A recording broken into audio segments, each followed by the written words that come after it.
الحمد للہ رب العالمین والعاقبۃ للمتقین والصلاة والسلام علی اشرف الانبیاء والمرسلین اما بعد اعوذ باللہ من الشیطان الرجیم بسم اللہ الرحمن الرحیم۔ جو قوم اپنے بڑوں کی، اپنے اسلاف کی بے ادب ہو جاتی ہے، اس کی تاریخ مسخ کر دی جاتی ہے، کبھی بھی بے ادب نہ ہو۔ میرے نبی پاک علیہ السلام نے 2 جملے کہہ کے اس مضمون کو سمیٹ دیا، فرمایا جو چھوٹے پہ شفقت نہ کرے، بڑے کی عزت نہ کرے، ہم میں سے ہے ہی نہیں۔ اپنے بڑوں کا اکرام کریں، اپنے بڑوں کا، اپنے اساتذہ کا، مشائخ کا، امت کے بڑوں کا۔ لوگوں کی زبانیں کھل گئی ہیں اولیاء اللہ کے بارے میں، لوگوں کی زبانیں کھل گئی ہیں ائمہ مجتہدین کے بارے میں، لوگوں کی زبانیں کھلی تو ذرا سی اوقات نہیں آدمی کی اور وہ حضور کے صحابہ پہ بات کرتا ہے۔ تو دیکھ تو صحیح، اپنی حیثیت کا تو تعین کر۔ یہ تو وہ لوگ ہیں جنہیں چہرہ وضحات دیکھ کر حضور کی نظر کرم نصیب ہوئی ہے، تو ان کے بارے میں بات کر رہا ہے۔ حضور کا ہر صحابی، دیکھو میں کیا کہہ رہا ہوں، اور آپ کبھی میرے جملوں پر غور کریں اور آپ میری باڈی لینگویج دیکھیں تو میں طاقت ایمان سے کہہ رہا ہوں، انشراح صدر سے کہہ رہا ہوں کہ مدینے والے کے ہر صحابی کا یہ مقام ہے کہ وہ آسمان ہدایت کے ستارے ہیں۔ اس لیے کبھی بھی ادھر ادھر کی کسی گمراہی کا شکار نہ ہونا۔ یہ لوگ تو اپنی چھوٹی سی دکانداری چلانے کے لیے امت کا سارا پیچھے کردار مشکوک کرنا چاہتے ہیں، اور یاد رکھنا سید صحیح العقیدہ ہونا چاہیے، بس صحیح العقیدہ ہونا چاہیے۔ اگر وہ صحیح العقیدہ ہو تو پتہ میرے امام نے کیا کہا ہے، بڑوں کو نہیں، فرمایا تیری نسل پاک میں ہے بچہ بچہ نور کا، ایک ایک بچہ تیری نسل پاک میں ہے بچہ بچہ نور کا، اور تو ہے عین نور، تیرا سب گھرانہ ہی نور کا۔ انہوں نے کہا تو بچے بچے کا احترام کریں گے، چھوٹے چھوٹوں کا ادب کریں گے، کیوں؟ اس لیے کہ حضور کی اولاد پاک ہے۔ ہم تو استاد کے بچے کا بڑا احترام کرتے ہیں، ہم تو شیخ کے بچے کا بڑا احترام کرتے ہیں، اور جو مدینے والے کی اولاد ہو اور رسلہ نال جے نیکی کریے تو نسلہ تاک نہیں بھول دے۔ ہم کیسے بھول سکتے ہیں حضور کی اولاد پاک کا احترام؟ لیکن کوئی ضروری ہے کہ آپ صحابہ کا ذکر کریں گے تو اس میں آپ اہل بیت کی تنقیص شان معاذ اللہ کریں گے، اور آپ اہل بیت کا تذکرہ کریں گے تو وہ صحابہ کی شان گھٹائے بغیر مکمل نہیں ہوگا۔ ایسی ناپاک جسارتوں سے امت کے اندر تکلیف بڑھتی ہے، آزمائش آتی ہے، اور پھر نئی تحقیق کی ضرورت کیا ہے؟ تحقیق وہ ٹھیک نہیں جو داتا علی اجمیری نے کی ہے، جو خواجہ اجمیر نے کی ہے، جو امام ربانی نے کی ہے، جو امام احمد رضا فاضل بریلوی نے کی ہے۔ ادھر ادھر جانے کی کیا ضرورت؟ اس لیے پہلے تو اہل، اور دوسری بات، جتنے بھی اہل فضل تھے نا، وہ کئی دفعہ نا ابا جی اور چاچا جی کی لڑائی ہو رہی ہو نا، ابا اور چاچا کی، تو بیٹا چھلانگ لگا کے بیچ میں لڑائی میں اپنے ابا کی حمایت میں آ بھی جائے نا، چاچے کی مخالفت کرے، ابے کی حمایت میں بات کرے، تو والد صاحب فٹک پتہ کیا کہتے ہیں؟ چلے پتر تو چپ کرے، ساڈا پراواں دا مسئلہ ہے، تو اپنے قد کاٹھ میں رہ، تو اپنی حیثیت میں رہ، تو چھوٹا ہے، تیرے والا مسئلہ۔ تو آپ بڑوں کی باتوں میں بولتے ہیں، بڑوں کی باتوں میں بولنے والے لوگ سیانے نہیں ہوتے، وہ تو بچپنے کا اظہار کرتے ہیں کبھی بھی۔ اور پھر ہم نے ان سے تربیت لینی تھی کہ ہم نے ان پر بحث کرنی تھی؟ کبھی آپ نے دیکھا ہے کہ ٹیچر آئے پڑھانے کے لیے کالج میں تو بچے اسے کہیں اپنی ڈگری دکھاؤ، تو وہ کہتا تو دفعہ ہو نا کلاس سے، ڈگریاں بڑے دیکھا کرتے ہیں، چھوٹے نہیں دیکھا کرتے۔ ڈگری پرنسپل صاحب کو دکھاؤں گا، تیری حیثیت ہے تو میری ڈگری دیکھے، تو اپنی اوقات میں رہے۔ اس لیے پہلے تو، اور پھر قرآن مجید کی جو آیت میں نے تلاوت کی نا، اسی مضمون کو اللہ نے وہاں بیان کیا، فرمایا والسابقون السابقون، وہ جو پہلے حضور کے پاس آ گئے، فرمایا وہ سبقت لینے والے سبقت لے ہی گئے۔ تو مالک اگر وہ پہلے آئے تھے تو پھر انہیں کچھ ملا بھی؟ اگر ان لوگوں نے پہل کی تھی، وہ سابقون الاولون تھے، تو ملا کیا؟ فرمایا بس سابقون السابقون، سبقت لینے والے سبقت لے گئے، اولئک المقربون، یہی تو رب کی بارگاہ کے مقرب لوگ ہیں۔ یہ پہلے آئے ہی اس لیے تھے کہ انہیں قربت دی جانی تھی، یہ مقربین ہیں۔ کبھی حضرت علامہ اسماعیل حقی نے لکھا ہے، بڑی سونی بات، بڑی خوبصورت بات، آپ جب کسی کو عزت دے رہے ہوتے ہیں تو اس کا مطلب یہ ہوتا ہے کہ آپ کے پاس عزت ہے۔ کیا بات ہے۔ اور جب آپ کسی کو عزت نہیں دیتے تو اس کا مطلب یہ ہوتا ہے کہ آپ کے اپنے پاس کوئی نہیں۔ کیونکہ مجھ سے کسی نے کہا 2-4 ہزار دو تو میرے پاس ہوگا تو میں دوں گا نا، اور اگر میں نہیں، میرے پاس ہے نہیں تو دینا کہاں سے ہے؟ علامہ اسماعیل حقی رحمۃ اللہ نے لکھا ہے کہ نبی پاک علیہ السلام تشریف فرما ہیں، حضور کے صحابہ کی ایک جماعت بارگاہ میں بیٹھی ہے، حضرت صدیق اکبر بھی حضور کے بالکل قریب بیٹھے ہیں، وہ آج بھی حضور کے قریب ہی ہیں، قریب بیٹھے، تو اچانک نہ محفل میں حضرت مولا علی شیر خدا تشریف لے آئے۔ باقی صحابہ بھی اٹھنا چاہ رہے تھے، کوشش ہو رہی تھی، لیکن پتہ ہے سب سے پہلے جگہ کم تھی، کو بندہ ذرا سرکتا یا جگہ بناتا تو جگہ بننا تھی، باقی بھی اٹھنا چاہ رہے تھے، لیکن سب سے پہلے حضرت صدیق اکبر اٹھے، حضرت مولا علی کا بازو پکڑ کے تھام کے حضور کے قریب بٹھایا، خود ذرا تھوڑے سے پیچھے ہو کے بیٹھ گئے۔ اب بولا نہیں کوئی، وہاں لوگ کم باتیں کرتے تھے، وہاں لوگ بولا ہے پائے نظر ہوش میں آ، یہ کوبے نبی ہے، آنکھوں سے بھی چلنا یہاں بے ادبی ہے، لباں تے موراں لگیاں بولن دی جاج بھول گئی، اوتھے زباناں تائیں کھولن دی جاج بھول گئی، تے جا کے مدینے اتھرو میرے سوال بن گئے۔ حضور کی بارگاہ میں وہاں کو بندہ بات کرے، اللہ نے پہنچایا سرکار کے قدموں میں، صد شکر میں پھر آیا سرکار کے قدموں میں، کچھ لمحے سلامی کو ٹھہرا ہوں مواجہ پر، پھر مجھ کو ادب لایا، پھر مجھ کو ادب لایا سرکار کے قدموں میں۔ تو حضرت کسی نے گفتگو نہیں کی، حضرت صدیق اکبر نے بازو تھاما اور لا کر کے نا حضرت مولا علی کو حضور کے قریب بٹھایا اور خود سائیڈ پہ جا کے بیٹھ گئے، کوئی بولا نہیں، بات نہیں کی۔ تب ہم تو باتیں زیادہ کرتے ہیں نا، جا کے سائیڈ پہ بیٹھ گئے، اور کسی نے کیا تبصرہ کرنا تھا، نہ کسی کی جرت تھی، نہ کوئی کرنا چاہتا تھا، نہ کر سکتا تھا۔ تھوڑی دیر خاموشی رہی، پھر میرے کریم بولے، اور حضور بول کے فرمانے لگے، دیکھا تم نے ابو بکر نے کیا کیا ہے؟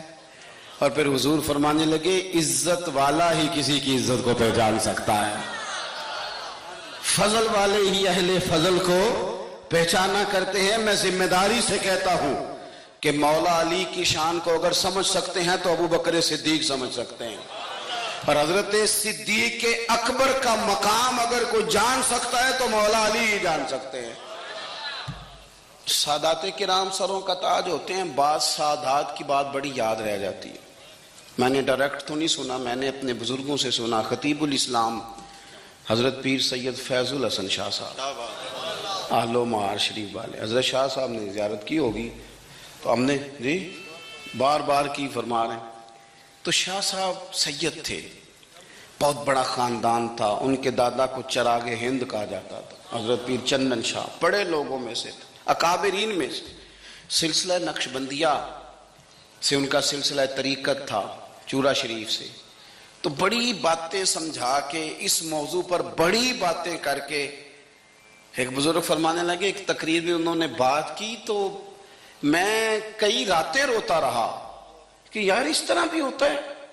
کہتے ہیں وہ تقریر کرتے کرتے کرتے کرتے کرتے کرتے بولے، اور ان کا انداز تھا، لہجہ تھا، روب تھا، دبدبا تھا، تنتنا تھا، اپنی بات کو سمیٹتے ہوئے کہنے لگے، چلو میں نے دلائل تمہیں دے دیے، عقلی نقلی باتیں تم تک پہنچا دی، اب میری ذاتی بات بھی سنو۔ کہنے لگے، میں سید ہوں، پتر ہوں مولا علی کا، پر میں مرید ہوں ابو بکر صدیق کا، میں سیدنا ابو بکر صدیق کا مرید ہوں۔ وہ جس بزرگ نے مجھے بات بتائی، ان کا سالوں سے تدریس سے رشتہ ہے، کہنے لگے ایک سید کے لہجے کا وہ حسن اور گفتگو کا وہ انداز کہتے میں کئی راتیں روتا رہا، میں نے بڑی چیزیں پڑھی تھی اس عنوان پر، رحماء بینہم کے تحت بڑا کچھ پڑھا تھا، پر یہ انداز، یہ رنگ، یہ سچے لوگوں کا طریقہ تھا، دیانتدار لوگوں کا طریقہ تھا۔ انہوں نے اپنے ذوق کے ذریعے سے ہمیشہ قوم پر مثبت اثرات چھوڑے۔ اللہ ہمیں سمجھ عطا فرمائے۔ تو ایک تو کبھی بھی اہل فضل کی عزت میں کبھی بھی کمی نہ۔ آج ہم ذکر کر رہے ہیں نا امام حسین کا، امام حسین رضی اللہ تعالیٰ عنہ، میرے جیسے بندے کی تو زبان نہیں اس قابل نہیں کہ ان کا نام لے سکے۔ کہاں سیدنا امام حسن اور کہاں سیدنا امام حسین اور کہاں ہم لوگ؟ ہماری حیثیت ہے، ہم تو، یہ تو وہ لوگ ہیں جن کا نام ذریعہ نجات ہے، جن کا تذکرہ ذریعہ نجات ہے۔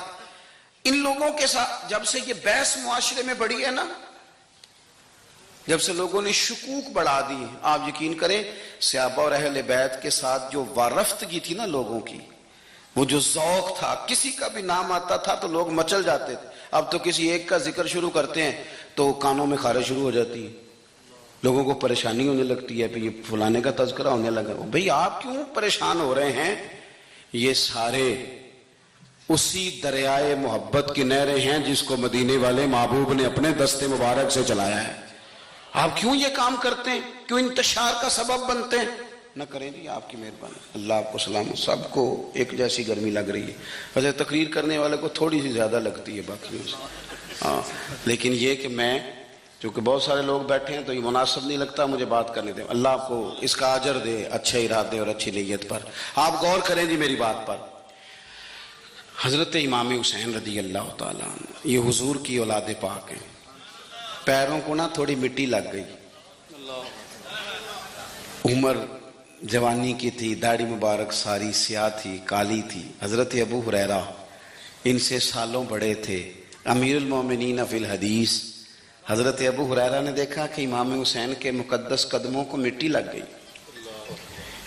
کسی سے بھی کہا جا سکتا تھا ذرا امام صاحب کی توجہ کرانا، یہ ذرا مٹی اتار دینا، لیکن حضرت ابو ہریرہ جھٹ سے اٹھے، اپنی پگڑی کھولی، اس کا پلو لیا اور حضرت امام حسین کے پیروں سے مٹی صاف کرنی شروع کر دی۔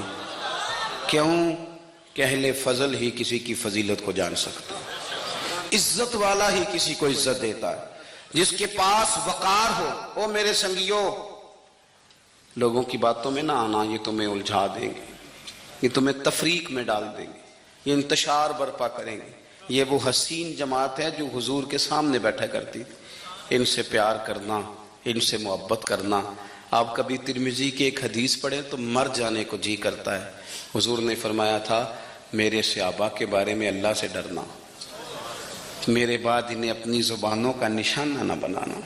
کاش کوئی ان جملوں کا درد سمجھ سکے۔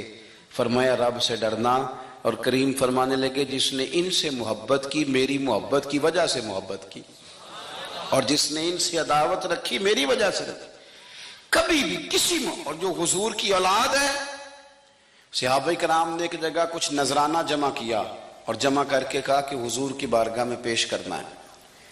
اخراجات بہت زیادہ ہیں اور ظاہری وسائل اس ترتیب سے نہیں ہیں، یہ نذرانہ ہر مہینے پیش کرنا ہے۔ جب وہ لے کے حضور کی بارگاہ میں گئے نا تو اللہ نے قرآن نازل کر دیا۔ فرمایا محبوب ان سے کہہ دو لا اسألکم علیہ اجرا، میں تبلیغ دین پر تم سے کوئی اجر نہیں مانگتا، الا المودۃ فی القربى، بس میرے قریبیوں سے پیار کرتے رہنا، میرے قریبیوں سے محبت کرنا، پیار کرنا قریبیوں سے۔ یہ علی المرتضیٰ ہیں، یہ فاطمہ ہیں، یہ ان کا خاندان ہے، یہ ختیجہ ہیں، یہ عائشہ ہیں، یہ میمونہ ہیں، یہ حفصہ ہیں، ان سے پیار کرنا، میرے قریبیوں سے محبت کرنا۔ ہمارے دلوں میں حضور کی اولاد کا پیار ہونا چاہیے، طبیعتوں میں احترام ہونا چاہیے، ہمارا مزاج، ہمارا دل ان کے لیے دھڑکنا چاہیے، ہمارے لہجے، ہمارے انداز ہمیشہ ان کے حق میں نرم ہونے چاہیے۔ میں کہہ چکا ہوں سید کا صرف عقیدہ ٹھیک ہونا شرط ہے، باقی آپ تحقیق اور تفتیش میں نہ پڑیں، وہ جانے رب جانے۔ آپ کوشش فرمائیں ہماری اولادیں، ہم خود ایک، اور اہل فضل کا ادب کبھی نہ چھوڑیں۔ دوسری بات آپ سے یہ عرض کرنی ہے، اس کو اچھی طرح سمجھ لیں کہ قومیں اپنے اسلاف سے بڑی ہوتی ہیں ہمیشہ۔ بڑا ہم ہوتا ہی وہ ہے جس کا کوئی بڑا ہوتا ہے، جس کا کوئی بڑا نہیں ہوتا وہ کبھی بھی بڑا۔ یہ کچھ عرصے سے ٹرینڈ چلا ہے، اگرچہ یہ درست نہیں ہے۔ آپ کسی سنار کی دکان پہ جائیں تو اس نے اپنے پیچھے نا اپنے والد صاحب کی اور دادا کی فوٹو لگائی ہوتی ہے۔ حکیم کی دکان پہ چلے جائیں، کپڑے والی دکان پہ چلے جائیں تو اس نے پیچھے اپنے دادا کی والد کی فوٹو لگائی ہوتی ہے۔ اگرچہ یہ درست نہیں، تصویریں نہیں لگانی چاہیے، تصویریں ان کے کیا پیروں کی بھی نہیں لگانی چاہیے۔ جہاں تصویر ہوتی ہے وہاں نماز کیسے پڑھی جائے گی؟ فرشتہ رحمت کا نہیں آئے گا۔ یہ تو اب ایک ضرورت بن گئی، تو اب ضرورت کیا، اب تو خیر نفسیاتی مسئلہ بن گیا ہمارا، یہ نفسیاتی مسئلہ ہے۔ یعنی سلام بعد میں فوٹو پہلے، یعنی سیانے سیانے لوگ، اور یہ ہمیں ایسے کھیل تماشے میں لگایا گیا ہے کہ میں ڈھیر سارے لوگوں پر غور کرتا ہوں، پھر ان کے لیے دعا کرتا ہوں کہ یا اللہ ان کی مدد فرما۔ یعنی اس طرح کی حالت ہے کہ وہ زندہ ہی موبائل کے اندر ہے، ہر چیز۔ مجھ سے ایک دفعہ ایک صاحب نے پوچھا، مولوی آج کل بڑے لڑ رہے ہیں۔ میں نے کہا وہ 4-5 ہے جن کو آپ موبائل پہ دیکھتے ہیں، آپ میرے ساتھ آئیں، میں آپ کو 20 اور سینکڑوں شیخ الحدیث بتاتا ہوں جو سکون سے بیٹھ کر رسول اللہ کا دین پڑھا رہے ہیں۔ تو آپ مسئلہ صرف یہ ہے کہ ہم نے کل زندگی وہ سمجھ لیا جو موبائل کے اندر ہے۔ بہرحال وہ تصویر لگائی ہوتی ہے سنار نے بھی اور حکیم نے بھی اور ڈاکٹر نے بھی اور بہت سارے لوگوں نے کہ جناب اب یہ جو تصویر لگاتے ہیں تو اس کے پیچھے پوری حکمت ہوتی ہے۔ آپ ان سے پوچھتے ہیں یہ فوٹو کیوں لگائی ہے، تو وہ کہتے ہیں ہم یہ بتانا چاہتے ہیں کہ یہ کام آج نہیں ہم نے شروع کیا، ہمارا شجرہ پرانا ہے، ہمارے باپ دادا سارے یہی کام کرتے تھے، ہمارا خاندانی ورثہ ہے۔ وہ ثابت یہ کرنا چاہتے ہیں کہ ہم پیچھے سے ہمارا ایک سلسلہ آ رہا ہے۔ ساری دنیا اپنے اکابرین کو، اسلاف کو، بڑوں کو ان کے زور پر بڑا ہونا چاہتی ہے۔ یہاں کچھ لوگ ایسے آئے ہیں جن کے نزدیک معاذ اللہ صحابہ ہی ٹھیک نہیں تھے، اہل بیت ہی ٹھیک نہیں تھے۔ آپ اپنی سند کیسے مضبوط کریں گے؟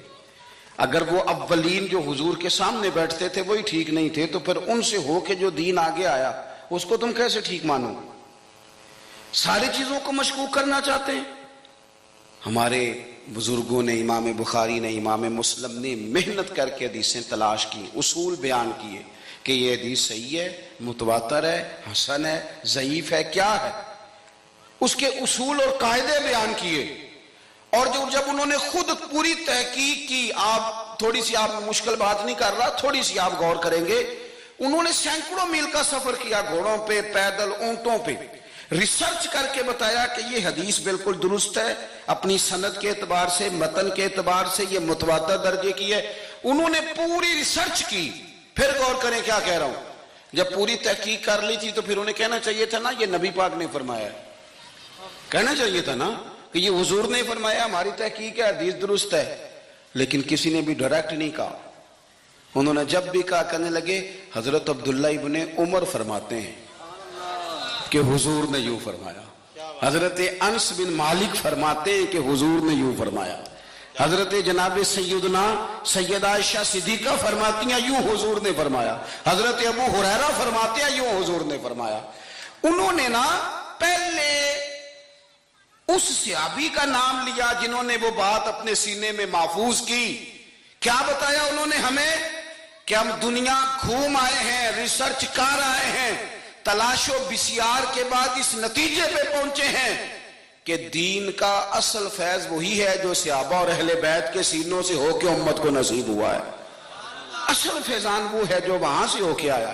تو ایک بات تو یہ کہ اہل فضل کی عظمت، اور دوسری بات کہ اپنے اکابرین کے ساتھ جوڑ کے رہنا، اور تیسری بات حضرت سیدنا امام حسین، حضرت امام حسن رضی اللہ تعالی عنہما، ان دو شہزادوں سے نا نبی پاک صلی اللہ علیہ وسلم نے جو محبت فرمائی ہے نا وہ بھی بڑی قابل دید ہے۔ حضور نے جو ان سے پیار کیا ہے۔ کچھ لوگ ایسے ہوتے ہیں کہ جن سے انسان جب پیار کرتا ہے، محبت کرتا ہے تو وہ بات نا دور دور نکل جاتی ہے، بات پھیل جاتی ہے۔ ان کے ساتھ نا میرے نبی پاک کا خصوصی لگاؤ ہے۔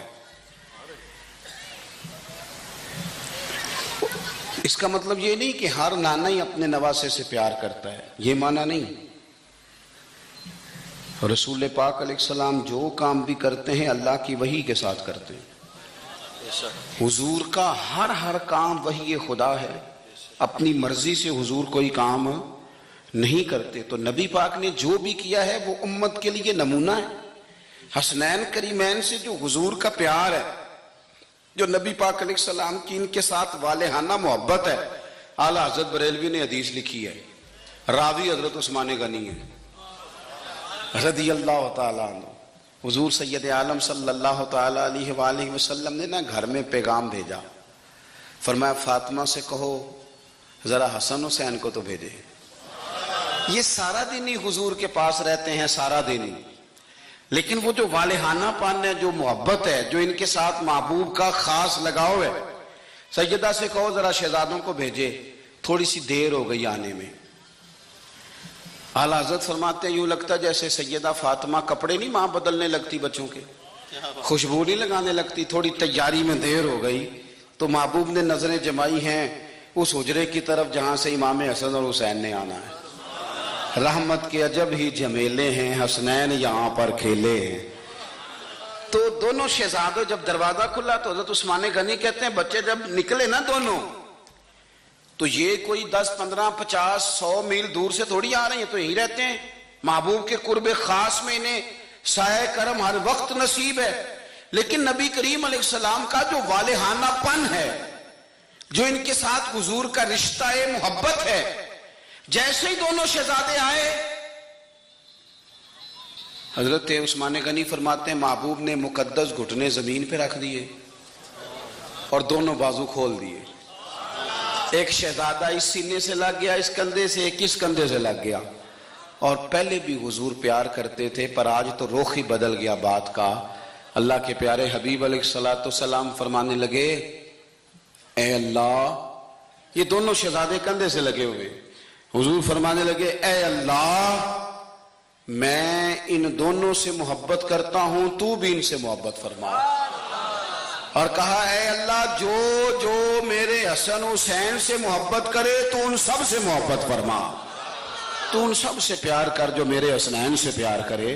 اللہ کے پیارے محبوب علیہ السلام کی محبت جب حضور کو، بھئی جس چیز کی طرف محبوب نے ایک دفعہ دیکھا ہے نا، وہ غار ثور میں حضور ایک دفعہ گئے ہیں، 3 دن قیام کیا ایک دفعہ گئے، تو ہمارا تو کئی بار جانے کو دل کرتا ہے۔ جہاں حضور تھوڑی دیر قیام فرمائیں اس جگہ سے پیار ہو جاتا ہے۔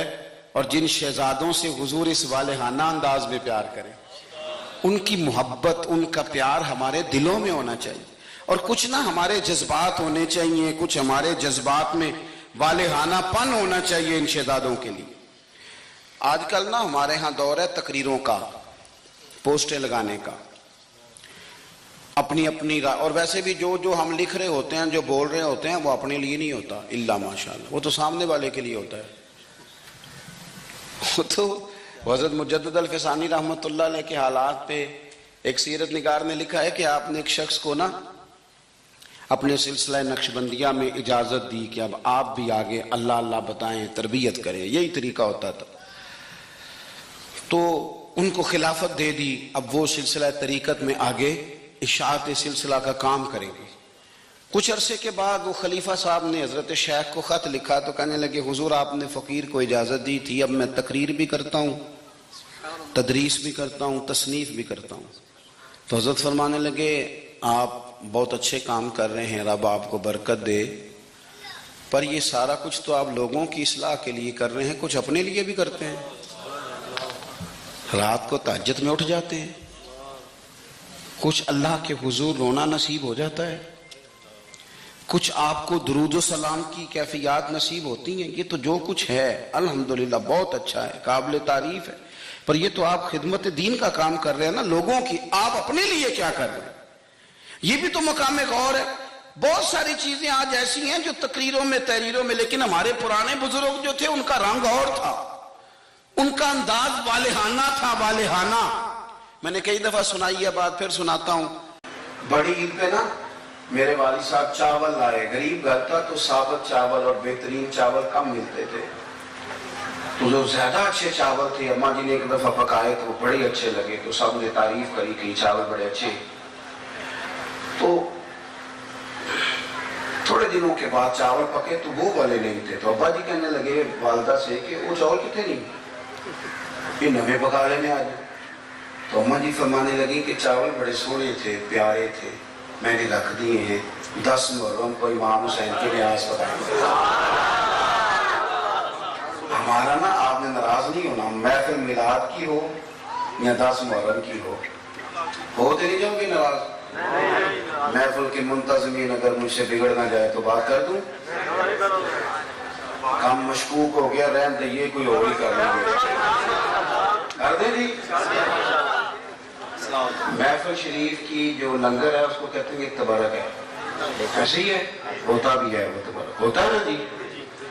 تو جو شاپر میں چاول تبرک صاحب ہیں وہ ناک بھی کھا لے گا، کوئی مسئلہ نہیں، اس کے لیے مرغن غذا کی کیوں اہتمام کیا؟ اس کو تبرک نہیں گزرتا الگ سے، پیر صاحب کو نہیں گزرتا، ان کے الگ سے نہیں گزرتا یہ تبرک۔ وہ خدا کے بندو، غریب کو تو لوگ اب تو تگڑے بندے افطاریاں بھی سیاسی کراتے ہیں،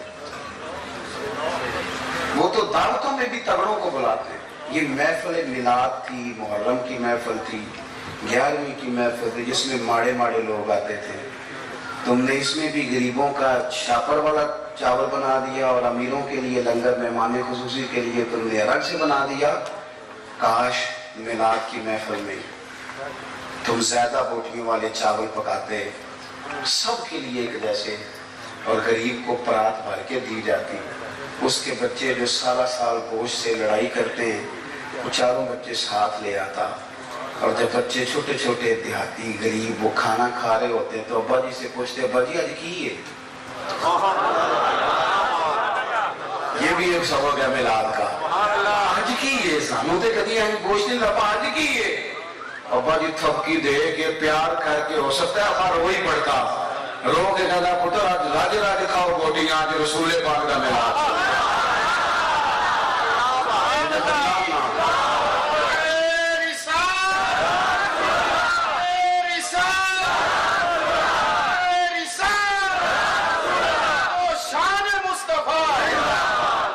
دیکھو نا، میں آپ بڑا اہتمام کیا، اپنے آپ بڑے پیارے لوگ ہیں، پر میری ڈیوٹی لگائی ہے نا آج آپ نے سمجھانے کی۔ دیکھو بچے کے ولیمے پر جس ترتیب سے محنت کر کے ہم لنگر کا بندوبست کرتے ہیں، ڈھونڈ کے نائی، ڈھونڈ کے کسائی، ڈھونڈ کے، امام حسین کے نیاز پہ بھی اسی طرح ہی کرتے ہو، میلاد پہ بھی اسی طرح ہی کرتے ہو، یہی کام کرتے ہو۔ ایک مثال اور دیتا ہوں، میں نے اپنے ماں باپ سے سیکھا یہ ادب، اور وہ پڑھے لکھے نہیں تھے، سادہ تھے۔ میری اماں جی مجھے کہتی محرم والے دن کہ جا مینو نا ٹوٹیاں لے آ دے، میں کھیر ونڈنی ہے۔ ٹوٹیاں دا پتا جے؟ چلو شکر ہے تسی کافی بندے پینڈو نکل آئے ہو، ورنہ تو لوگ مانتے نہیں کیسی پینڈو ہاں۔ ٹوٹیاں لا دو، تو مینو ذرا سائیکل تے جانا پیندا سی 2-3 کلومیٹر، تو میں کہتا اماں جی میں پوچھیا استاداں نو، ختم پرات وچ بھی ہو جاتا ہے، آپ دلا لیں ہو جاتا ہے، پلیٹوں میں بھی مطلب کوئی مسئلہ نہیں۔ اماں جی کہندے تو نا اپنے مسئلے رکھ اپنے کول، میں نے ٹوٹیاں لے آ کے دے، تو وہ چلے جاتا۔ ایک دن میں تھوڑا سا نا تنگ ہو کے بھی گیا، یار حد ہو گئی ہے، اماں جی مسئلہ سمجھتی نہیں، میں اتنے بڑے مفتیوں کا قول سنا رہا ہوں۔ امام اعظم ابو حنیفہ کی والدہ، امام صاحب کے ایک شاگرد تھے، وہ واعظ تھے، بڑی زبردست تقریر کرتے تھے۔ امام صاحب کی ماں کہتی جاؤ مجھے اس سے مسئلہ پوچھ کے بتاؤ، تو امام صاحب کہتے اماں مجھ سے مسئلہ پوچھ لے، تو ماں کہتی تو بچہ ہے، ماں کے لیے تو بچہ ہی تھے نا، وہ اس سے مسئلہ پوچھیں۔ تو حضرت امام صاحب اپنی والدہ کا وہ استفتاء سمجھے لے کے اس شاگرد کے پاس جاتے، مسئلہ کہتا استاد جی مجھے تو نہیں نا مسئلے آتے، آپ بتائیں۔ تو امام صاحب کہتے میری اماں تیرے نام پہ مطمئن ہوتی ہے، یہ احترام دیکھو۔ فرماتے اچھا میں تجھے اس سوال کا جواب بتاتا ہوں، پھر تو مجھے بتا، اور پھر میں اپنی اماں کو جا کے بتاؤں گا، تاکہ میری بوڑھی ماں سادی طبیعت ہے وہ ذرا اطمینان میں آ جائے گی۔ وہ میری اماں جی مجھے کہنے لگی ٹوٹیاں تے لے آنیاں پینیاں نے، میں چلا گیا لے کے آیا، لا کے میں نے پیش کر دی۔ تو میں نا اس دن تھوڑا سا میں نے پوچھا گھبرا کے، میں کہ اماں جی مثلا ٹوٹیاں دی ایڈی لوڑ کا دی ہے، بغیر ٹوٹیاں تو نہیں امام حسین دے نام دی کھیر ونڈی جاندی، ضرورت کی ہے؟ تو اماں جی کو پتا تو تھوڑا غصے میں گیا ہے، پسینے میں شرابور واپس آیا ہے، تو ان کا لہجہ وہ ہو گیا جو ماں کا پھر سمجھانے کا لہجہ ہوتا ہے. مجھے تھپکی دی، 10 روپے بھی اضافی دیے خرچے کے، اور ساتھ کہنے لگی پتر ویکھے نا حضور دی اولاد دے نام تے کسے نو کھیر دینی، پھر انہوں آخنا ساڈا پانڈا دے کے جا. نبی پاک دی اولاد دے نام تے جو دے چھڑیا سو دے چھڑیا، ختم ہو گئی بات، ختم ہو گیا. اب اسے کہنا برتن دے کے جا. اس لیے پلیٹیں بھی جائیں یہ حضور کی اولاد کے نام کا لنگر. تیری نسل پاک میں ہے بچہ بچہ نور کا، تو ہے عین نور تیرا سب گھرانہ نور کا. تو ایک تو ان سے والہانہ پن. پانچویں اور آخری بات، اپنے بزرگوں کے صرف دن نہیں منانے. دین صرف منانے نہیں آیا دنیا میں، دین تو اپنانے کے لیے آیا ہے. ہم نے نیرے دن نہیں منانے، نیرا اپنا سند ہی مضبوط نہیں کرنی، احترام بھی کرنا ہے حد درجے، لیکن جو ان کی سوچ ہے، جو ان کی فکر ہے، جو ان کا مزاج ہے. دو باتیں حضرت عمر فاروق رضی اللہ تعالیٰ عنہ میں اور امام حسین میں ایک جیسی ہیں، کامن ہے. ایک تو ان دونوں کا مصلی سے پیار. 100 رکعت نماز نفل پڑھتے تھے حضرت سیدنا امام حسن اور حسین فرضوں کے علاوہ. جو 5 بھی پوری نہیں پڑھتا وہ کہتا ہے مجھ سے بڑا امام حسین کا محبی کوئی نہیں. 5 آپ دیکھیں نا، 9-10 محرم کی درمیانی رات یزید کی فوجوں نے جب کہا کہ حسین یا جنگ یا بیعت، دو ہی باتیں، تو امام حسین رضی اللہ تعالیٰ عنہ فرمانے لگے ایک رات کی مہلت دے دو، صبح بات کریں گے. وہ چلے گئے. حضرت عباس رضی اللہ تعالیٰ عنہ عرض گزار ہوئے حضور جو فیصلہ آپ نے صبح کرنا ہے مجھے تو ابھی اس کا پتہ ہے، بیعت تو آپ نے کرنا نہیں. تو آپ یہ سوچیں گے پتہ نہیں کوئی گنجائش نکالنے لگے ہیں، یہ عجیب سے لوگ ہیں، آپ نے رات کیوں لی؟ تو امام حسین فرمانے لگے عباس تیرا کیا خیال ہے، میں نے سوچنے کے لیے رات لی ہے. حضور کس لیے؟ تو فرمانے لگے تجھے پتہ ہے نا مجھے مصلی سے بڑا پیار ہے، تجھے پتہ ہے نا مجھے اللہ کی بارگاہ میں سجدہ کرنا کتنا سکون دیتا ہے. صبح میدان لگے گا، امید شہادت کی ہے، میرا دل کرتا ہے کہ رات رہ گئی ہے رج رج کے اپنے رب کو سجدہ نہ کر لوں. امام علی مقام کے ماننے والوں کا سجدے سے پیار کیوں نہیں؟ عبادت ہم یقین کریں 1.5 گھنٹے کی باتیں، نیری گپ شپ، کوئی لینا دینا نہیں. یہ کون صاحب میں کہتے ہیں یہ درویش ہوتے ہیں. اچھا جناب، درویش صاحب 1.5-2 گھنٹے گپ شپ لگائی، ادھر کی ادھر کی، فلانے کی اس کی اس کی کہانیاں سنائی. نماز کا ٹائم ہوا تو کہندے تے مولویاں دا کام ہے. خدا سے ڈر. کس طرح کے لوگوں کی طرف ہم نے توجہ کر لی ہے. حضرت فاروق اعظم، حضرت عثمان غنی نے نا حضرت عمر کے وصال کے بعد ان کی ایک بیوہ سے نکاح کیا. خاتون عرض کرنے لگی حضور میں تو بڑھاپے کی طرف میرا سفر ہے، کسی خدمت کے قابل نہیں، تو میرے ساتھ نکاح سمجھ میں نہیں آیا. فرمانے لگی خدمت کے لیے نکاح نہیں کیا، میں عمر کی عبادت سے بڑا متاثر ہوں. اتنی محنت، اتنی جد و جہد، اتنی خلافت کی پابندیاں، اتنے کام کے باوجود مصلی پہ بیٹھتے ہیں تو مزہ آ جاتا ہے. فرمانے لگے میں نے انہیں مسجد میں رج کے سجدے کرتے دیکھا ہے. تجھ سے نکاح اس لیے کیا ہے کہ آپ مجھے بتائیں گی کہ سیدنا عمر گھر کی 4 دیواری کے اندر اپنے رب کو کس طرح یاد کرتے. مجھے بتائیں یہ سجدوں سے دلچسپی، عبادتوں کا شوق، تلاوتوں کی لذت، درود و سلام کا ذائقہ ہماری نا روحانی زندگی موبائل نے بڑی بے آباد کر دی ہے. 10 منٹ ملے نہیں تو موبائل کھولا نہیں. جو سب سے ضروری اور اہم کام تھا وہ تو یہ تھا کہ 10 منٹ ملتے تھے صحابہ کو وہ نفل نیت لیتے تھے. اللہ کے ولی درویش وہ اللہ اللہ کرنے کو ترجیح دیتے تھے. مزاج نہیں. ایک تو یہ بات اچھی طرح باندھ لیں امام علی مقام سے محبت کرنے سیدنا فاروق اعظم سے.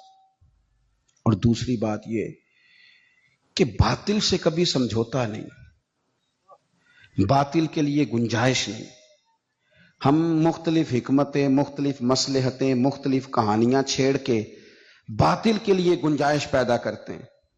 ہم یا دیکھ لیں ہمارے ملک میں کیا ہو رہا ہے.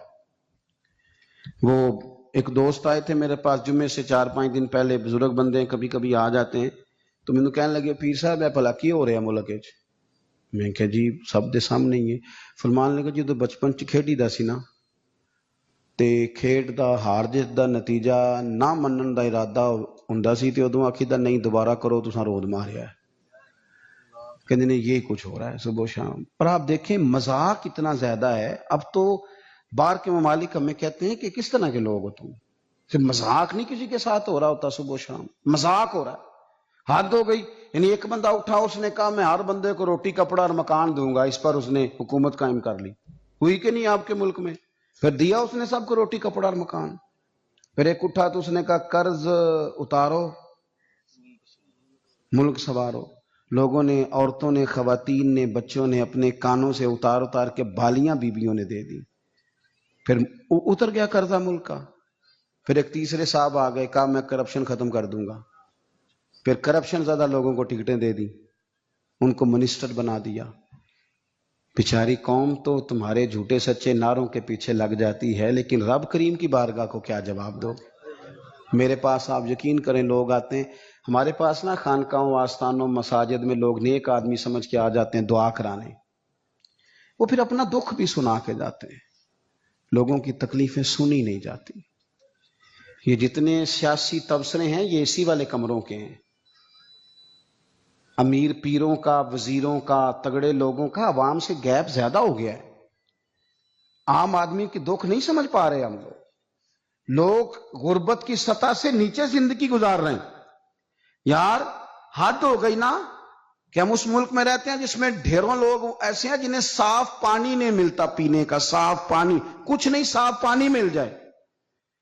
میں اور آپ اس ملک میں رہتے ہیں، اچھا ایک طرف حال یہ ہے کہ نئے ماڈل کا موبائل آئے تو ملتا نہیں مارکیٹ میں، پرانا مل جاتا ہے، یہ امیروں کی چاہتے ہیں۔ گاڑی 3، 4، 5 لاکھ روپیہ زیادہ دے کے بک کرا لیں گے، چاہیے مجھے ذرا 2 مہینے پہلے۔ دوسری طرف حال یہ ہے، میں کبھی کبھی وقت نکال کے سرکاری اسپتالوں میں جاتا ہوں، کچھ مریض ایسے ہوتے ہیں جنہیں تسلی بھی دے دی جائے تو ان کا فائدہ ہو جاتا ہے۔ آپ کبھی حال دیکھیں جا کے، لوگوں کو ویل چیئر پہ بٹھا کے ڈرپ لگا دیا ڈاکٹر نے، ڈاکٹر کیا کرے، بیڈ ہی کوئی نہیں۔ اس طرح بھی کبھی ہوتا ہے، کوئی والی وارث نہیں قوم کا، یعنی جن لوگوں کو بیمار ہوں تو لیٹنے کو جگہ نہ ملے، اس قوم کے لوگ جھنڈے لگائیں اور وزیروں کے نعرے لگائیں، اور جناب وہ اور جتنا پیسہ تم الیکشن پہ لگاتے ہو نا، اس کے کتنے کتنے بڑے اسپتال بن جاتے، لیکن مزاج نہیں، طبیعت نہیں۔ حضرت امام حسن میں، سیدنا عمر فاروق میں یہ بات کامن تھی کہ باطل کے ساتھ کبھی صلح، یہ ہم نے غلط لوگوں کو سپورٹ کر کر کے باطل کو عروج دیا ہے، کبھی صلح نہیں۔ انہوں نے کہا جو باطل ہوتا ہے وہ بہرحال باطل ہوتا ہے، یزید اگر باطل ہے، بڑی حکمتیں تھیں امام حسین کے سامنے، بڑا کچھ ہو سکتا تھا، چلو باہر نکلتے ہیں ذرا لوگ کٹے، ہمیں بھی لوگ کہتے ہیں آپ سیاسی بات نہ کیا کریں، وہ بعض لوگ مختلف جماعتوں کے آئے بیٹھے ہوتے ہیں تو فلان ہو جاتا ہے، تو میں نے کہا کیا ہو جائے گا، کیا بات کرتے ہیں آپ، کیا حیثیت ہے ہماری، نہیں کوئی ہم سے دلچسپی لیتا تو نہ لے، ہماری جو ڈیوٹی ہے وہ اذان بھی پوری نہ پڑے، وہ بھی دیکھ کر پڑے کہ فلانا بندہ ناراض نہ ہو جائے، جس کی طبیعت میں جو آتا ہے وہ کرے، سانو تخت زارے دی لوڑ کیے، نالے کی لگے شہر بمبول دے نال، اسی تے اپنی بال کے سیکنے اور سانو کی لگے کسی اور دے نال، کروں مدح اہل دول رضا، اور پڑے نہ اس بلا میں میری بلا، میں تو گدا ہوں اپنے کریم کا، میرا دین کوئی پارا نہ نہیں۔ یہ کیا بات ہوئی کہ آپ سچی بات ہی نہ کریں، آپ غور کریں میں کیا عرض کر رہا ہوں۔ غریب لوٹتے نہیں اور آپ کہیں کہ جناب وہ فلانا بندہ کہے گا میں سیاسی جماعت کا تھا، آپ نے بات کر دی، ہو جو جس جماعت کا ہوتا ہے، لیکن حق بہرحال حق ہی ہوتا ہے۔ یہی بات امام حسین کے سامنے آئی، بچوں عورتیں ساتھ ہوں تو لوگ تو ویسے ہی کہہ دیتے ہیں میرے ساتھ زنانہ ساتھ ہے، ورنہ میں تجھے بتا دیتا، لیکن امام حسین نے نہ عورتوں کا ساتھ دیکھا، نہ بچوں کی بھوک دیکھی، نہ تکلیف دیکھی۔ انہوں نے بتایا کہ جب باطل کے سامنے ڈٹنا ہے تو نتیجے کی پرواہ کیے بغیر ڈٹنا ہے۔ جو لوگ کام کرنے والے ہوتے ہیں وہ رزلٹ نہیں دیکھتے کیا نکلے گا، رزلٹ تو یہ نکلا کہ امام حسین شہید ہو گئے، اور پھر 3-4 سال یزید حکومت بھی کر گیا، لیکن قیامت تک کے لیے اس کا نام ذلت کا باعث بن گیا۔ اور انسان کو بیدار تو ہو لینے دو، ہر شخص پکارے گا ہمارے ہیں حسین، اب بیدار تو ہو لے، امام حسین کا نام سند بن گیا ہے باطل سے لڑنے کی، تو مہربانی کریں، ہو سکتا ہے آپ اکیلے ہوں پورے گھر میں، لیکن آپ ڈٹنا سیکھیں، سچ کہنا سیکھیں، بات صحیح کرنی سیکھیں، کام پہ نہیں، ڈرے نہیں۔ کوئی جب اللہ تعالیٰ ساتھ ہو پھر کوئی بندہ کسی کا کیا بگاڑ سکتا ہے؟ سچ پر کھڑے ہونا سیکھیں، سچ پر۔ اللہ کے بندوں کا پیار اپنے دل میں بٹھائیں۔ اگر یہ حکومتیں، یہ سارا کچھ درست ہو جائے تو آپ یقین کریں قوم آسودگی میں آ جائے۔ پھر سے اپنی ساری تقریر کو دہراتا ہوں، سب سے پہلے تو بڑوں کی عزت کریں، اہل فضل کی توقیر میں کبھی کمی نہ کریں، اپنے اسلاف سے اپنے آپ کو جوڑ کے رکھیں، کبھی بھی اس سے پیچھے نہ ہٹیں۔ امام حسن ہوں، امام حسین ہوں، حضور کے خلفائے راشدین ہوں، عشرہ مبشرہ ہوں، ان سے شوق والا پیار کریں، چھلکے ان کا پیار، اور پھر اپنی عبادت پر خاص توجہ دیں۔ مسلح آباد ہو تو رب کی مدد آتی ہے۔ آپ جب اس تنقید کو پڑھیں گے تو کہیں نہ کہیں آپ کو لگے گا کہ اس بندے میں قباحت بھی ہے، اللہ والوں کو چھوڑ کے۔ لیکن رسول پاک صلی اللہ علیہ وسلم کی ذات ایسی ہے کہ آپ حضور کو جس جہت سے بھی پڑھیں گے، جس انداز میں بھی پڑھیں گے، آپ کا کلیجہ ٹھنڈا ہوگا، دل کو اطمینان ہوگا، ذہن مطمئن ہوگا، اور اللہ تعالیٰ سینے کو فراخی عطا فرمائے گا۔ ہمارا چونکہ زیادہ تر مزاج جذبات میں رہنے کا ہے، طبیعت اس طرح کی ہے، ہم کچھ چیزوں کو باریک بینی سے سوچتے نہیں، گہرائی میں نہیں اترتے۔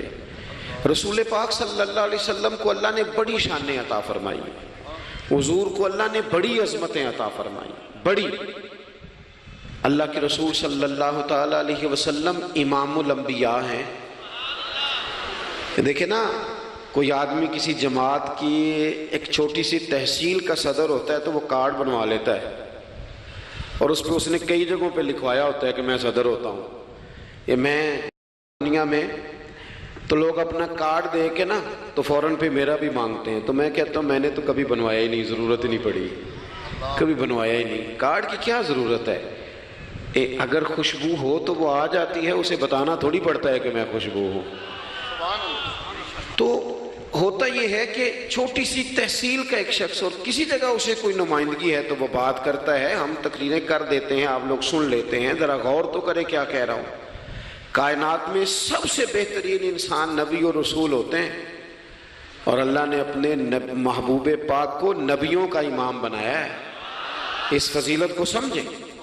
یہاں نا جو لوگ لاڈلا کہلاتا ہے نا کوئی بندہ کہ میں لاڈلا ہوں، ویسے یہاں لاڈلے بدلتے رہتے ہیں، کبھی کوئی لاڈلا ہوتا ہے، کبھی کوئی لاڈلا ہوتا ہے، ویسے یہاں لاڈلے بدلتے ہیں، لیکن جو لاڈلا ہوتا ہے نا وہ بتاتا بھی ہے کہ میں لاڈلا ہوں۔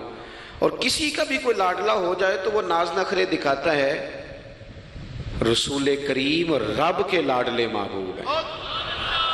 لیکن جو بات میں نے آپ کی خدمت میں عرض کرنی ہے، آپ اس پر توجہ کریں گے۔ حضور امام الانبیاء ہیں، اللہ کے محبوب ہیں، نبی پاک علیہ السلام کا پتھروں نے کلمہ پڑھا ہے، چاند حضور کے اشارے پر ڈوبتے ہوئے واپس لوٹ آیا ہے، سورج ڈوبتے ہوئے آ گیا ہے، چاند کے 2 ٹکڑے ہوئے ہیں، یہ ساری حضور کی شانیں۔ اللہ نے اپنے محبوب کو معراج عطا فرمائی ہے۔ لیکن ملت کے جوانوں، آپ کو پتہ ہے ہمارے نبی پاک کا سب سے پہلا تعارف کیا ہے؟ حضور کا سب سے پہلا تعارف یہ ہے کہ یہ صادق اور امین ہے، یہ سچ بولتے ہیں۔ حضور کے اسوہ نور کی پہلی بات جو لوگوں کے سامنے آئی تھی وہ یہ تھی کہ یہ صادق ہیں، یہ سچے ہیں، یہ جھوٹ نہیں کہتے۔ آپ کو پتہ ہے رسول پاک صلی اللہ علیہ وسلم سے پوچھا گیا تھا، حضور مومن کنجوس ہوتا ہے؟ فرمایا کبھی ہو جاتا ہے۔ یا رسول اللہ مومن بزدل بھی ہوتا ہے؟ فرمایا کبھی ہو جاتا ہے۔ یا رسول اللہ مومن جھوٹ بولتا ہے؟ تو میرے کریم نے فرمایا نہیں، میرا مومن جھوٹ نہیں بولا کرتا۔ حضور کا جو پہلا تعارف ہے نا، یہ جو حضور کی 40 سالہ زندگی ہے نا، اسے نبی پاک علیہ السلام نے اپنی نبوت کی دلیل کے طور پر بیان فرمایا ہے۔ فرمایا فَقَدْ لَبِثْتُ فِيكُمْ عُمَرًا مِّن قَبْلِهِ أَفَلَا تَعْقِلُونَ۔ محبوب آپ ان سے کہہ دے میں نے تمہارے بیچ وقت گزارا ہے، تمہیں عقل نہیں؟ کوئی میری طرح کا سچا دیکھا ہے تو دکھاؤ۔ آج میری ملت کا سب سے بڑا مسئلہ جھوٹ ہے، سب سے بڑا مسئلہ اعتماد نہیں۔ بیوی اپنے شوہر سے کہتی ہے کہ تو تھوڑے پیسے دے لیا کر، تھوڑے ایک جوڑے پہ میں گزارا کر لوں گی، میرے ساتھ سچ تو بول، تو لاہور جاتا ہے تو لاہور کا بتا کے جا۔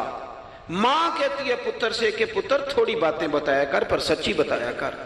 قوم کا اعتماد اٹھ گیا سیاستدانوں سے، تم نے لمبے چوڑے وعدے کیے، تم نے بڑی باتیں سنائی۔ تم دیکھیں نا، آپ کی توجہ اگر ہو تو میں ایک حوالہ اس طرح کا بھی عرض کروں آپ کی خدمت میں۔ سبز باغ دکھا کے لوگوں کو کبھی پریشان نہیں کرنا چاہیے، کبھی بھی۔ یہ ہمارے پیر بھلا کیا کرتے ہیں بیچارے، ایک کرامت اللہ خیر کرے کبھی کوئی ایک بن جاتی ہے نا تو پھر وہ کمپنی کی مشہوری کا ذریعہ بنتی ہے۔ وہ کہتے ہیں اس کرامت کو بھی فیس بک پہ ڈالو۔ میں نا کراچی جا رہا تھا تو لاہور میں تھوڑا سا مریض ہوں، مجھے الرجی ہو جاتی ہے، زیادہ دیر بیٹھ نہیں سکتا، تو ایک کانفرنس میں مجھے شرکت کرنی تھی۔ تو ایئرپورٹ سے ہی میں نے دوستوں سے پوچھا موسم تمہارا کیسا ہے؟ کہنے لگے پیر صاحب بڑی گرمی ہے اور شدت ہے بڑی، اے سی چلا کے بھی گاڑی میں دقت ہے۔ تو میں نے کہا اچھا دعا کرتے ہیں اللہ بارش برسا دے۔ تو یہ دعا لاہور ہو رہی تھی، میں کراچی ایئرپورٹ پہ اترا تو بارش ہو رہی تھی۔ تو وہ جو مجھے لینے آئے تھے نا صاحب، وہ گاڑی میں ایک بندے کو کہہ رہے ہیں کہ وہ پیر صاحب نے لاہور آکھیا سی تو 1.5 گھنٹے جمی آ گیا ہے۔ وہ میں نے اسے کہا وہ بس کر، اب آگے نہ بتا، ایسا نہ ہو کہ 2-4 لوگ آ جائیں کہ پیر صاحب جو کہتے ہیں وہ ہو جاتا ہے۔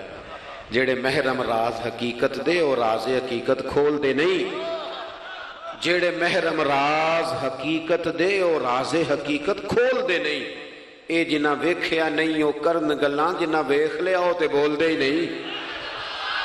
اس لیے یہ اس طرح کرامتوں کو نا کمپنی کی مشہوری کا ذریعہ، ہمارے سیاستدان، ہمارے بڑے لیڈران وہ سبز باغ دکھا دیتے ہیں۔ آپ تھوڑی باتیں کریں، محدود کریں، مختصر کریں۔ دیکھیں اللہ کے محبوب علیہ السلام سے طائف والوں نے کہا تھا، جب حضور علیہ السلام نے دین کی تبلیغ کی تو سیرت میں یہ عنوان بھی ہمیں ملتا ہے، یا رسول اللہ صلی اللہ علیہ وسلم اگر آپ کو کل حکومت ملتی ہے تو ہمیں حصہ ملے گا؟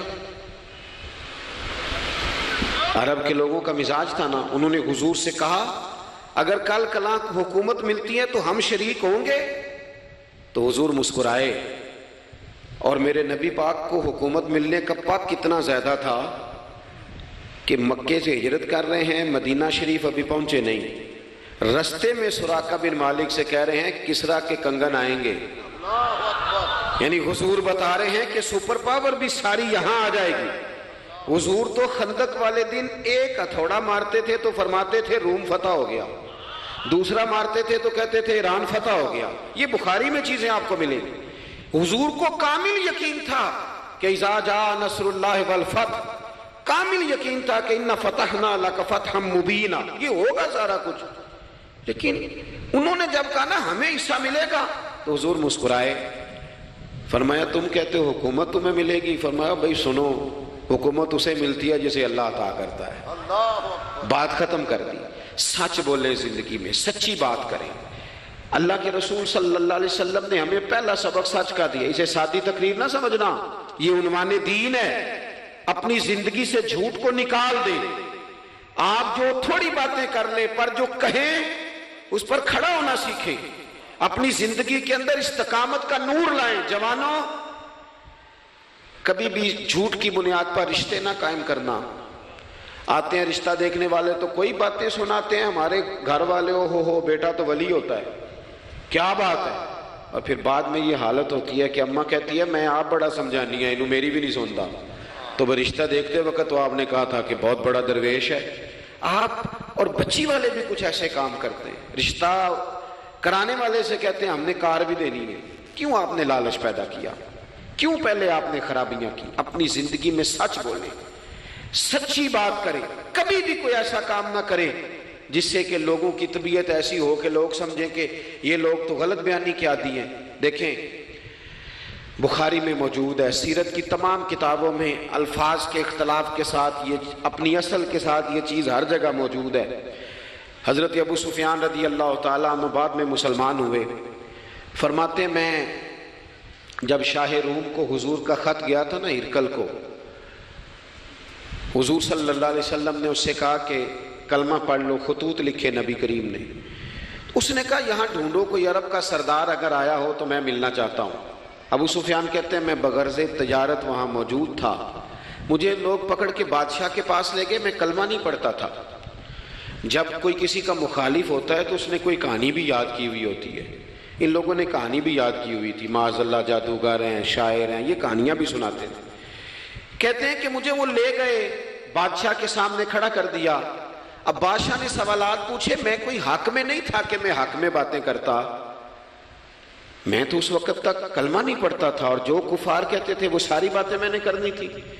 کہتے ہیں بادشاہ نے اپنے دربار میں کھڑا کر کے سوال کیے، بڑے سوال پوچھے، بڑے میں نے جواب دیے، بڑے سوال پوچھے. یہ بھی پوچھا کہ ماننے والے ان کے غریب ہیں کہ امیر ہیں. میں نے کہا نہیں، ماڑے ماڑے بندے ہیں. میلاد کے جلوسوں میں بھی ماڑے ماڑے بندے ہی جاتے ہیں، ماڑے ماڑے ہیں، غریب لوگ ہیں. اس نے یہ بھی پوچھا کہ ماننے والے بڑھ رہے ہیں یا گھٹ رہے ہیں. میں نے سارے جواب دیے. او ملت کے جوانوں، خدا را میری بات سننا. ابو سفیان کہتے ہیں غیروں کا دربار، سوال کرنے والا بھی کلمہ نہیں پڑھتا، ابھی جواب دینے والا بھی کلمہ نہیں پڑھتا. اس نے مجھ سے کہا کہ آپ نے بتایا کہ آپ رشتے میں چچا ہوتے ہیں، یہ بتاؤ وہ جنہوں نے اعلان نبوت کیا ہے کیا کبھی انہوں نے جھوٹ بھی بولا ہے؟ آج لوگوں نے نام نہیں بدل دیا جھوٹ کا، کچھ نے بہانہ نام رکھ دیا جھوٹ کا، جی میں نے بہانہ کر دیا تھا. کچھ کہتے ہیں جی وہ تو میں نے تو بس ایسے ہی بات، وہ تو میں نے مذاق کیا تھا. جھوٹ کے نام نہیں بدل دیے لوگوں نے. ابو سفیان کہتے ہیں مجھ سے بادشاہ کھڑا کر کے پوچھنے لگا کیا کبھی انہوں نے جھوٹ بھی بولا ہے؟ ابو سفیان کہتے ہیں کہ لمحے کے لیے میرے دل میں آیا کہہ دوں کہ بولا ہے. پھر میں نے کہا ایک تو یہ عرب کی وفاداری کے خلاف ہے، اور دوسرا میں کہوں گا وہ جادوگر ہیں تو شاید کو ایک سیکنڈ کے لیے توجہ کرے، میں کہوں گا وہ شاعر ہیں شاید کو توجہ کرے، اور مدینے والے نے جھوٹ بولا یہ تو مانے گا ہی کوئی نہیں. سنو جن چیزوں کو معمولی سمجھ کے ہم نے رائج کیا وہ ہمارا وقار لے گئی. دنیا ہم پر اعتماد نہیں کرتی. ہم اس ملک میں بستے ہیں جہاں زلزلہ بھی آئے تو غیر ملکی امداد کرنا چاہیں تو وہ کہتے ہیں حکومتوں کے ہاتھ میں نہیں دیں گے، خود جائیں گے. ہمارا یہ حال ہو گیا ہے کہ قوم پر اعتماد اٹھ گیا دنیا کا. ہمیں پلٹنا ہے، ہم نے دیکھنا ہے ہمارا رویہ کیا ہے، ہمارا انداز کیا. تھوڑی کر لیں باتیں، کوئی ضروری ہے صبح شام بولنا؟ تھوڑے کر لیں وعدے، تھوڑے دعوے کر لیں، کوئی ضروری ہے؟ سنو میرے عزیز، ابو سفیان کہتے ہیں کہ اس نے کہا کبھی جھوٹ بھی بولا ہے. میں سوچ میں پڑ گیا. بادشاہ نے پھر دوہرا کے کہا سردار چپ کر گئے ہو، میرے آخری سوال کا جواب دو، کیا کبھی اس کریم نے جھوٹ بولا ہے؟ ابو سفیان کہتے ہیں میرے ہاتھ میں چھڑی تھی، میں نے وہ زمین پر رکھی اور میں کھڑا ہو گیا. میں نے کہا سردار سن، وہ میرے رشتے میں بھتیجے ہیں، میری بڑی مخالفت ہے، میں نے ان کے خلاف جنگیں لڑی ہیں، کبھی وہ غالب آئے کبھی میں غالب آیا، آج تک میں لڑ رہا ہوں. لیکن میں ایک بات تمہیں ذمہ داری سے کہتا ہوں، میں غیر نہیں ہوں، وہ میرے بھتیجے ہیں. میں نے ان کو ماں کی گود میں بھی دیکھا ہے، دادا کے کندھوں پہ بھی دیکھا ہے، چچا کے گھر میں بھی دیکھا ہے، ختیجہ کا دولہا بنے بھی دیکھا ہے، زینب سے لے کر فاطمہ تک بیٹیوں کو گود میں کھیلتے بھی دیکھا ہے، میں نے انہیں بدر اور احد میں آتے بھی دیکھا ہے. میرے سامنے پیدا ہوئے اور میرے سامنے ان کے بالوں میں سفیدی آئی.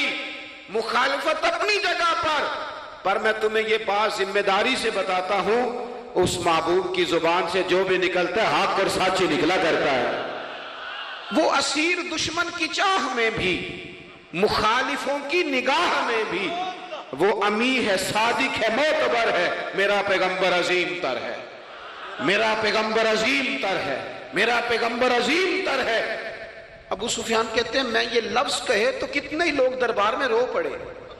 ایک سناٹا چھا گیا، کوئی صحابی نہیں وہاں، کوئی نعرہ لگانے والا نہیں، کوئی اپنا نہیں، لوگ رو پڑے. کہتے ہیں بادشاہ نے چادر اٹھائی کندھے پہ رکھی، کچھ دیر سوچتا رہا، پھر وہ چل دیا.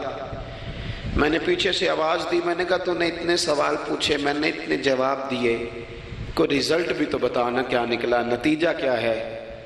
تو بادشاہ نے پلٹ کے میری طرف دیکھا، کہنے لگا سردار نتیجہ تو نکل آیا نا یار.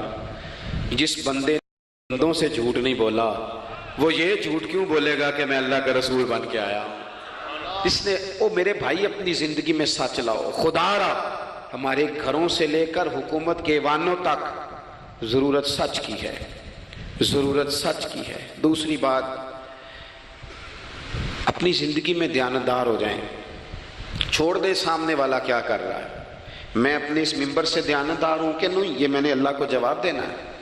میں نے اتنی عزت سمیٹی ہے، دین کے نام پہ سمیٹی ہے، میں نے اللہ کو جواب دینا ہے۔ ہم سارا دھیان دوسروں کا رکھنے لگ گئے۔ حضرت خواجہ نصیر الدین چراغ دہلوی رحمۃ اللہ علیہ سے بادشاہ نے آ کے وظیفہ پوچھا تھا، حضرت کو وظیفہ بتائے، تو خواجہ صاحب فرمانے لگے اپنا کام دیانتداری سے کر، یہی سب سے بڑا وظیفہ ہے۔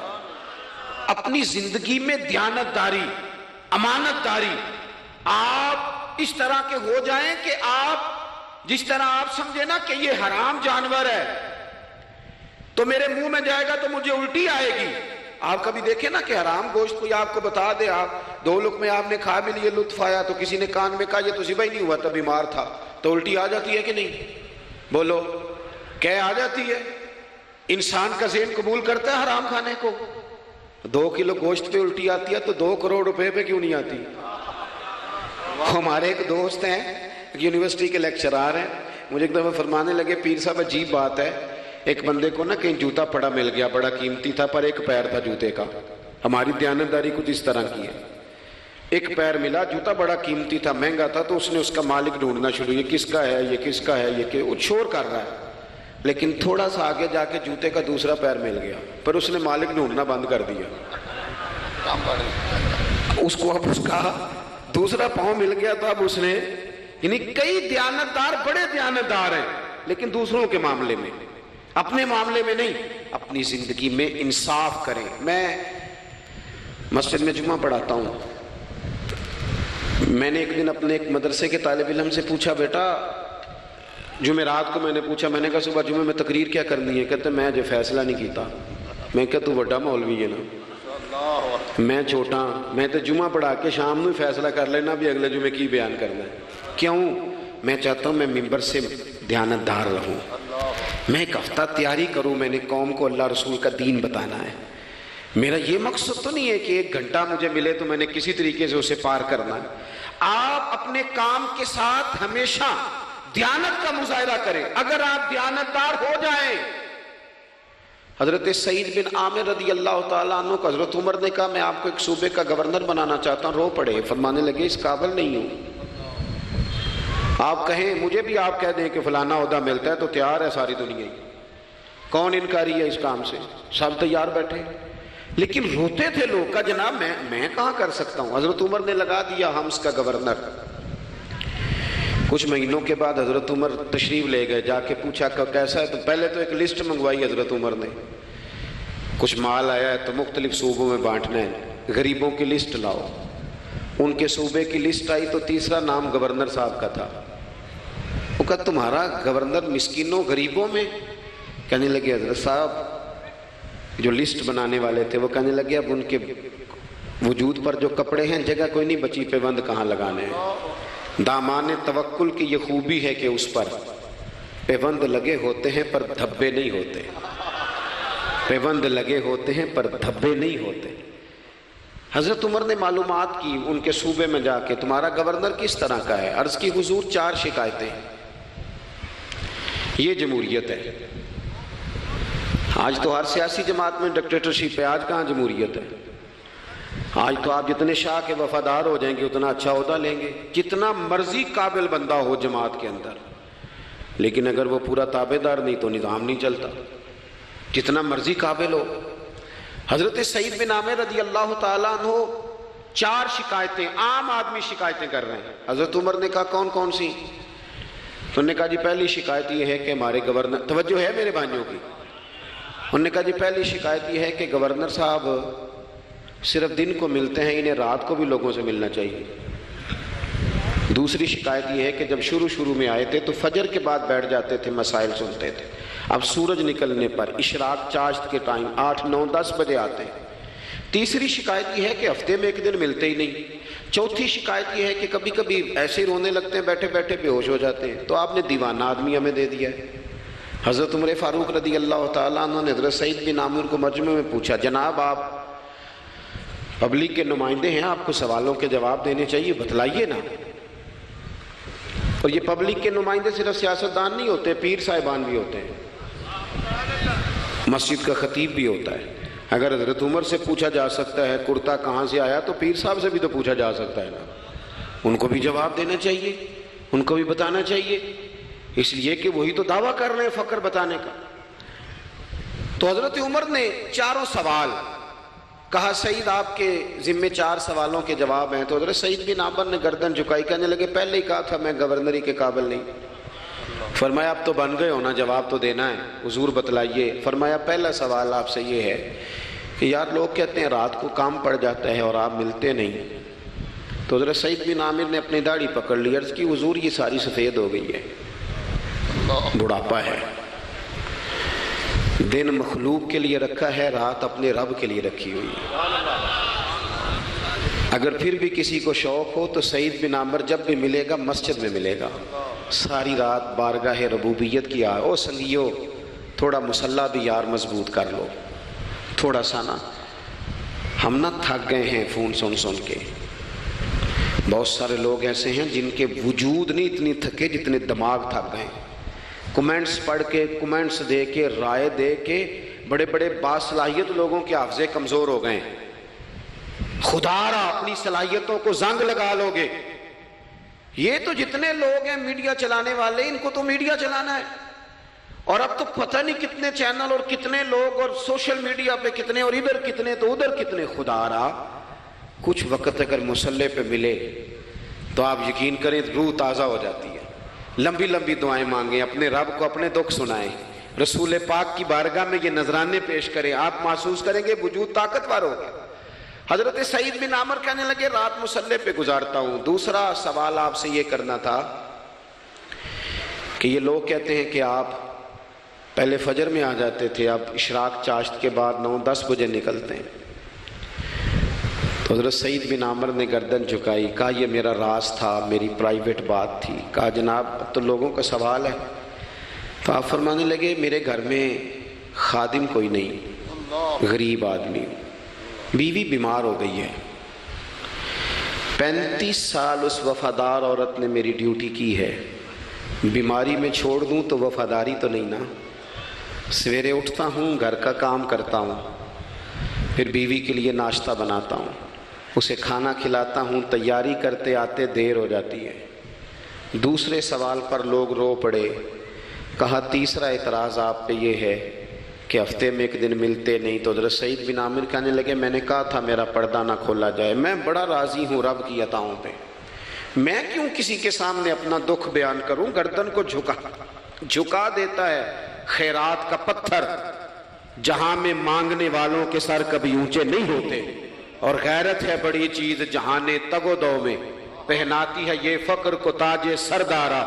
آپ موقع دیں جی، بڑی مہربانی، چھوڑ دیں جی، تھوڑی 1 منٹ صرف جی ہمیں دیں، بولیں نہیں پیار سے جی، ناراض نہیں ہونا، آپ ہمیں موقع دیں۔ بات بھی اب تقریباً قریب ہونے کے قریب آئی۔ کہا حضرت سیدنا سعید بن عامر رضی اللہ تعالیٰ عنہ نے فرمانے لگے میں نے کہا تھا یہ میرا پردہ ہے، یہ نہ سنایا کریں آپ دکھ لوگوں کو۔ یہ غریب کہتے ہیں میں کسی امیر کے ساتھ لگ جاؤں گا تو کچھ بھی نہیں بنتا، چھوڑ دیں آپ، دکھڑے رب رسول کو سناؤ، خیرات بھی ملے گی اور عزت بھی ملے گی، وہ دیں گے اور کسی کو بتائیں گے بھی نہیں۔ حضرت سعید بن عامر رضی اللہ تعالیٰ عنہ سے تیسرا سوال ہوا۔ کہا جناب آپ ہفتے میں ایک دن ملتے نہیں۔ تو فرمانے لگے میرا راز تھا پر بتا دیتا ہوں، جوڑا ایک ہی ہے میرے پاس، ہفتے میں ایک دن دھو لیتا ہوں، پھر بیوی کے کپڑے پہن کے سارا دن بیٹھا رہتا ہوں، اگر دوسرا جوڑا ہو تو یہ کام نہ کروں۔ حضرت عمر رو پڑے۔ کہا جلدی سے چوتھے سوال کا جواب بھی دے، کبھی کبھی روتے ہو تو بے ہوش ہو جاتے ہو۔ وہ پھر رو پڑے، عرض کرنے لگے حضور 40 سال کی عمر میں کلمہ پڑھا، میرے سامنے حضرت خبیب کو پھانسی دی گئی مکے میں، جب وہ اپنی پچھلی غلطیاں یاد آتی ہیں تو پھر رو پڑتا ہوں، یاد ماضی عذاب ہے یا رب، میں تکلیف میں آ جاتا ہوں، سوچتا ہوں اگر اللہ نے سوال کیا تو کیسے جواب دوں گا، اس لیے برداشت نہیں ہوتا تو رو پڑتا ہوں۔ چاروں سوالوں کے جواب دیے تو حضرت سعید بن عامر کہنے لگے اب آپ نے مجھ سے سوالوں کے جواب تو لے لیے، اب میری سزا کا بھی تو اعلان کرے نا، بتائیں نا۔ تو حضرت عمر نے ہاتھ اٹھائے اور کیا لفظ کہے، کہے اللہ میرے نبی کی امت کو اس طرح کے کچھ اور لوگ بھی عطا فرما، کچھ اپنی زندگی میں دیانتدار ہو جائیں۔ تیسری بات آپ کی خدمت میں عرض کرنی ہے، رسول پاک صلی اللہ تعالیٰ علیہ وسلم نے نا ہمیں خالص کیا ہے۔ حضور کا سارا دین اخلاص کا درس دیتا ہے۔ یہ جو ریاکاری ہوتی ہے نا، نوجوانوں میری بات پہ غور کرنا، یہ جو ریاکاری ہوتی ہے نا، یہ بنیادی طور پر اداکاری ہوتی ہے۔ اداکاری بندہ زیادہ کر نہیں سکتا، تھک جاتا ہے۔ مخلص زندگی وہ ہوتی ہے جو آپ نارمل جیتے ہیں۔ مخلص آپ ہوتے ہیں جب آپ اپنی والدہ کے پاس نہیں بیٹھے ہوتے، آپ نے جب 5 اسٹار ہوٹل میں روٹی کھانی ہے نا، تو پھر آپ کو پلیٹ کے ساتھ ٹیشو پیپر بھی ساتھ رکھنا پڑتا ہے، پھر رج کے روٹی کھائی بھی نہیں جاتی۔ رج کے کب کھائی جاتی تھی؟ میں ایک جگہ مجھے بڑے اچھے ہوٹل میں رکھا گیا اور مجھے بڑا انہوں نے محبت کی، تو جب میں لوٹ رہا تھا نا واپس پاکستان، تو مجھے کہہ رہے تھے آپ کو مزہ تو آیا ہوگا۔ میں نے کہا نہیں جی، سچ پوچھیں تو پھر یہ ہے کہ مزہ جب ہی آتا تھا جب اماں سویرے روٹیاں پکاتی تھی، وہ کہندی سی پتر ہے پیڑا نہ اتنے کول ہی لے آیا، تو اس کے پاس بیٹھتے تھے، تو پھر اماں جب سالن دیتی تھی تو کہتی تھی ہور نہیں ملنا، دوجیاں بھی دینا ہے۔ اور پھر لطف اس وقت آتا تھا جب بار بار کہتے تھے اماں جی چلو تھوڑا جاتے تھے ہونا تھوڑا جا، تو پھر اماں کئی دفعہ کہتی تھی کہ میں نے وہ اس سے نکال کے فریج میں رکھ دیا، بڑے بھائی نے کام سے آ کے روٹی کھانی ہے، اب یہ برتن ہے اسی کو صاف کر لے۔ او بھائی، میں نے اپنے ابا جی کو دیکھا خودداری کا۔ میں نے ایک دن ان سے پوچھا، میں کہ ابا جی تو انہوں پسند کی ہے؟ ہم پڑھتے تھے نا انٹرویو اخباروں میں، تو 2-4 سوال ہر بندہ پوچھتا تھا۔ اب تو انٹرویو زیادہ لوگ لیتے ہیں، تو اب تو کبھی اتنا موقع ہی نہیں ہوتا، کس کا سنیں کیا کریں، یہ تو چھوڑ دیا کام۔ اخبار میں کبھی انٹرویو آتا تھا تو مسجع مکفہ ہوتا تھا، لکھنے والے بھی اچھے ادیب ہوتے تھے، جملے چبھتے نہیں تھے طبیعت میں، تو 2-4 سوال بڑے ضروری ہوتے تھے، پھول کون سا پسند ہے، کھانے میں کیا پسند ہے، رنگ کون سا پسند ہے، یہ 2-4 سوال ہر ایک سے ہوتے تھے۔ میں نے اپنے والد صاحب سے ایک دن پوچھا، میں کہ ابا جی تو انہوں پسند کیے؟ تے فرمان لگے پتر جے تے لگی ہوئے بھوک تے پھر ہر تے جنہ لگی ہوئے تے پھر نخرے ہی نخرے نے، تو اس لیے بھوک لگی ہو۔ وہ ہمیں پتہ کیا بتاتے تھے، میں آج بھی نا بہت ساری چیزیں گاڑی میں رکھ لیتا ہوں، آج بھی جو کھانا اپنی مرضی سے کھاتا ہوں وہ پیٹ بھر کے کھایا جاتا ہے، جو تصویروں کی شدت سے باہر ہوتا ہے وہ کھایا جاتا ہے، اس کو آپ قبول کر لیتا آپ کا وجود۔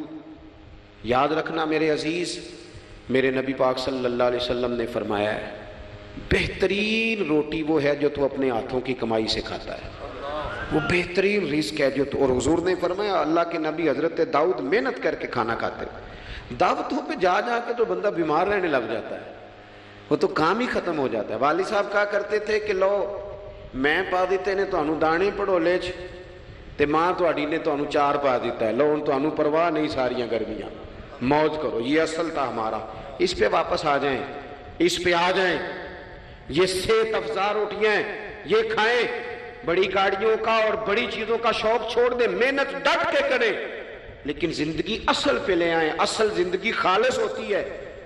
میرے نبی پاک صلی اللہ علیہ وسلم نے فرمایا ریاکار، میں پوری حدیث نہیں سناتا اشارہ کرتا ہوں، حضور نے فرمایا ریاکار اگر عالم بھی ہو، ریاکار اگر سخی بھی ہو، حتیٰ کہ صحیح حدیث میں فرمایا ریاکار شہید بھی ہو اور ماری جائے اس نیت سے کہ لوگ مجھے شہید کہیں گے، تو فرمایا صبح قیامت اللہ ان اعمال پر بھی اجر عطا نہیں کرے گا۔ اپنی زندگی میں اخلاص پیدا کریں، اور جب خلوص آتا ہے، جب للہیت آتی ہے، مشکل ترین خلافت حضرت ابوبکر صدیق کی ہے۔ یہ جو حضرت عمر نے بڑی اعلیٰ خلافت کی ہے نا، یہ بنیادیں حضرت ابوبکر نے مضبوط کر کے دی تھی، فتنوں کے تو سر کچل دیے تھے حضرت صدیق اکبر نے، اب حضرت عمر کے لیے کام کرنا انہوں نے آسان کر دیا تھا۔ میں اکثر کہا کرتا ہوں کہ حضرت عمر کی خلافت کی مضبوطی میں بڑا کردار حضرت ابوبکر صدیق کا ہے، اگر وہ مضبوطیاں نہ کرتے اتنی تگڑی تو کام آگے چلتا نہیں تھا۔ حضرت سیدنا ابوبکر صدیق کو بڑے فتنوں کا سامنا تھا، ختم نبوت کے محاذ پر کام کرنا ہے، منکرین زکوٰۃ پیدا ہو گئے، امت کو سنبھالنا ہے، یہ ساری ڈیوٹیاں کر کے نا دنیا سو جاتی تھی، وہ دنیا سو جاتی تھی، اور حضرت صدیق اکبر ایک نابینا مائی کے گھر میں جھاڑو دینے چلے جاتے تھے۔ جب بندہ مخلص ہو جاتا ہے نا، ایک نابینا معذور عورت جھاڑو دے رہے ہیں، جب تھوڑا سا وقت بچتا نا عصر کے لیے، یہ ٹائم میں نے اپنے لیے رکھا ہوا ہے، تو مدینہ شریف میں ایک بیوہ تھی جس کی 5-6 بیٹیاں تھی، بیٹا کوئی نہیں تھا، اس کے گھر جاتے تھے، بکریوں کا دودھ دھو کے آتے تھے۔ معمولی آدمی نہیں، خلیفہ وقت کی بات۔ کس لیے؟ یہ کام روحانی تسلی کا باعث بنتے، یہ کام آپ کو سکون دیتے، یہ آپ کے اندر وہ طاقت پیدا کرتے کہ آپ لڑ سکتے ہیں دنیا سے۔ جب آپ کے پیچھے دعائیں ہوتی ہیں تو پھر میدانوں میں کھڑا رہنا آسان ہو جاتا۔ حضرت عمر فاروق فرماتے ہیں، تیسرا دن تھا جناب صدیق اکبر کے وصال کو، میں مسجد نبوی شریف میں بیٹھا تھا، تو 2-3 چھوٹی چھوٹی بچیاں آ گئیں، آ کے کہنے لگی چچا آپ خلیفہ بنے؟ میں نے کہا ہاں، ہمارے ساتھ چلیں گے؟ میں نے کہا پتر تمہارے ساتھ کیا ہے؟ کہنے لگی ابو بکر صدیق عصر کے بعد ہمارے گھر آتے تھے، ہمارا بھائی کوئی نہیں، باپ انتقال کر گئے، بکریوں کا دودھ دھو کے دے جاتے تھے، کچھ بیچ کے گزارا کر لیتی تھی، کچھ پی لیتی تھی۔ 3 دن سے میری ماں رو رہی ہے، میری بہنیں روتی ہیں، اکھاں جدوں میٹیاں زمانہ مینوں روے گا، اونج تے بے قدراں کچھ قدر نہ جاتی، کیتی خوب تسلی ہو، لیکن اکھاں جدوں میٹیاں زمانہ مینوں روے گا، اپنا تے اپنا بیگانہ بھی مینوں روے گا، جدوں نہ میں دسیا میں خاراں نوں میخانے وچ، پھر جام ٹوٹ جان گے تے میخانہ مینوں روے گا، کئی لک لک رون گے تے کئی بک بک رون گے، گلیاں دا یانا تے سیانا مینوں روے گا۔ اور کسی نے کہا تھا میرے مرنے پہ ہر سو شور مچ جائے گا دیکھو گے، یہ رحمت کی امید لگاتے کہا، کرم کی امید، عاجزی سے کہا، نذرانے میں کہا کسی درویش نے، کہنے لگے میرے مرنے پہ ہر سو شور مچ جائے گا دیکھو گے، کہنے الوداع سرکار خود تشریف لائیں گے۔ اور کسی نے کہا تھا کہ بعد مرندے مکھڑا میرا ہو جاوے جے تازہ، پھر سمجھ لینا محبوب میرے نے آن پڑیا جنازہ۔ تو بھائی اپنی زندگی میں اخلاص پیدا کرے۔ ہم نا غریب لوگ بھی امیروں سے تصویر کھنچوانا پسند کرتے ہیں، امیروں سے اپریشیٹ کرنا چاہیے محنت کرنے والے آدمی کو، جس کو پسینہ آ گیا نا ریڑھی پہ کھڑے ہوئے، وہ بڑا باوقار آدمی، اسے پسینہ آ گیا۔ میں ابھی بھی کبھی کبھی جوتا گنڈوا لیتا ہوں، چونکہ میں نے دیکھا ہے میرے ابا جی مجھے کہتے تھے لے جا جتیاں توڑے چ پا کے ساریاں گنڈا لیا، تو یاد ہے تو میں ابھی بھی چلا جاتا ہوں۔ تو ہمارے ایک پرانے موچی ہیں، میں ان کے پاس ایک دن، وہ بڑے خوددار آدمی، 5 روپے کے 10 دے دے نا، وہ ان کو 10 دے دو، کہتے چوکا اپنے 5 روپیے۔ وہ ایک شاعر بیٹھے تھے نا، تو شاعر بھی بیچارے کئی اسی طرح کے ہوتے ہیں، ناراض نہ ہو جائیں شاعر، لیکن وہ کئی دفعہ نا ان کو بھی دیکھ کے لگتا ہے کہ کئی دنوں سے بیچارے نے روٹی نہیں کھائی۔ تو موٹی چادر لیے گرمیوں میں کسی چوک میں بیٹھا تھا نا شاعر، تو کوئی بندہ جاتے ہوئے 5 روپے دے گیا، اس نے کہا یہ کیا ہے؟ کہنے لگا کھانا شانا کھا لینا، پر شاعر نے کمال بات کی، اس نے کہا یہ آرزوئے کرم اور میں آپ سے کروں، یہ آرزوئے کرم اور میں آپ سے کروں، یہ بھیک اس کو دیجیے جس کا خدا نہ ہو۔ اور میرے اعلیٰ حضرت کیا کہتے ہیں؟ کہتے ہیں کروں مدح اہل دول رضا۔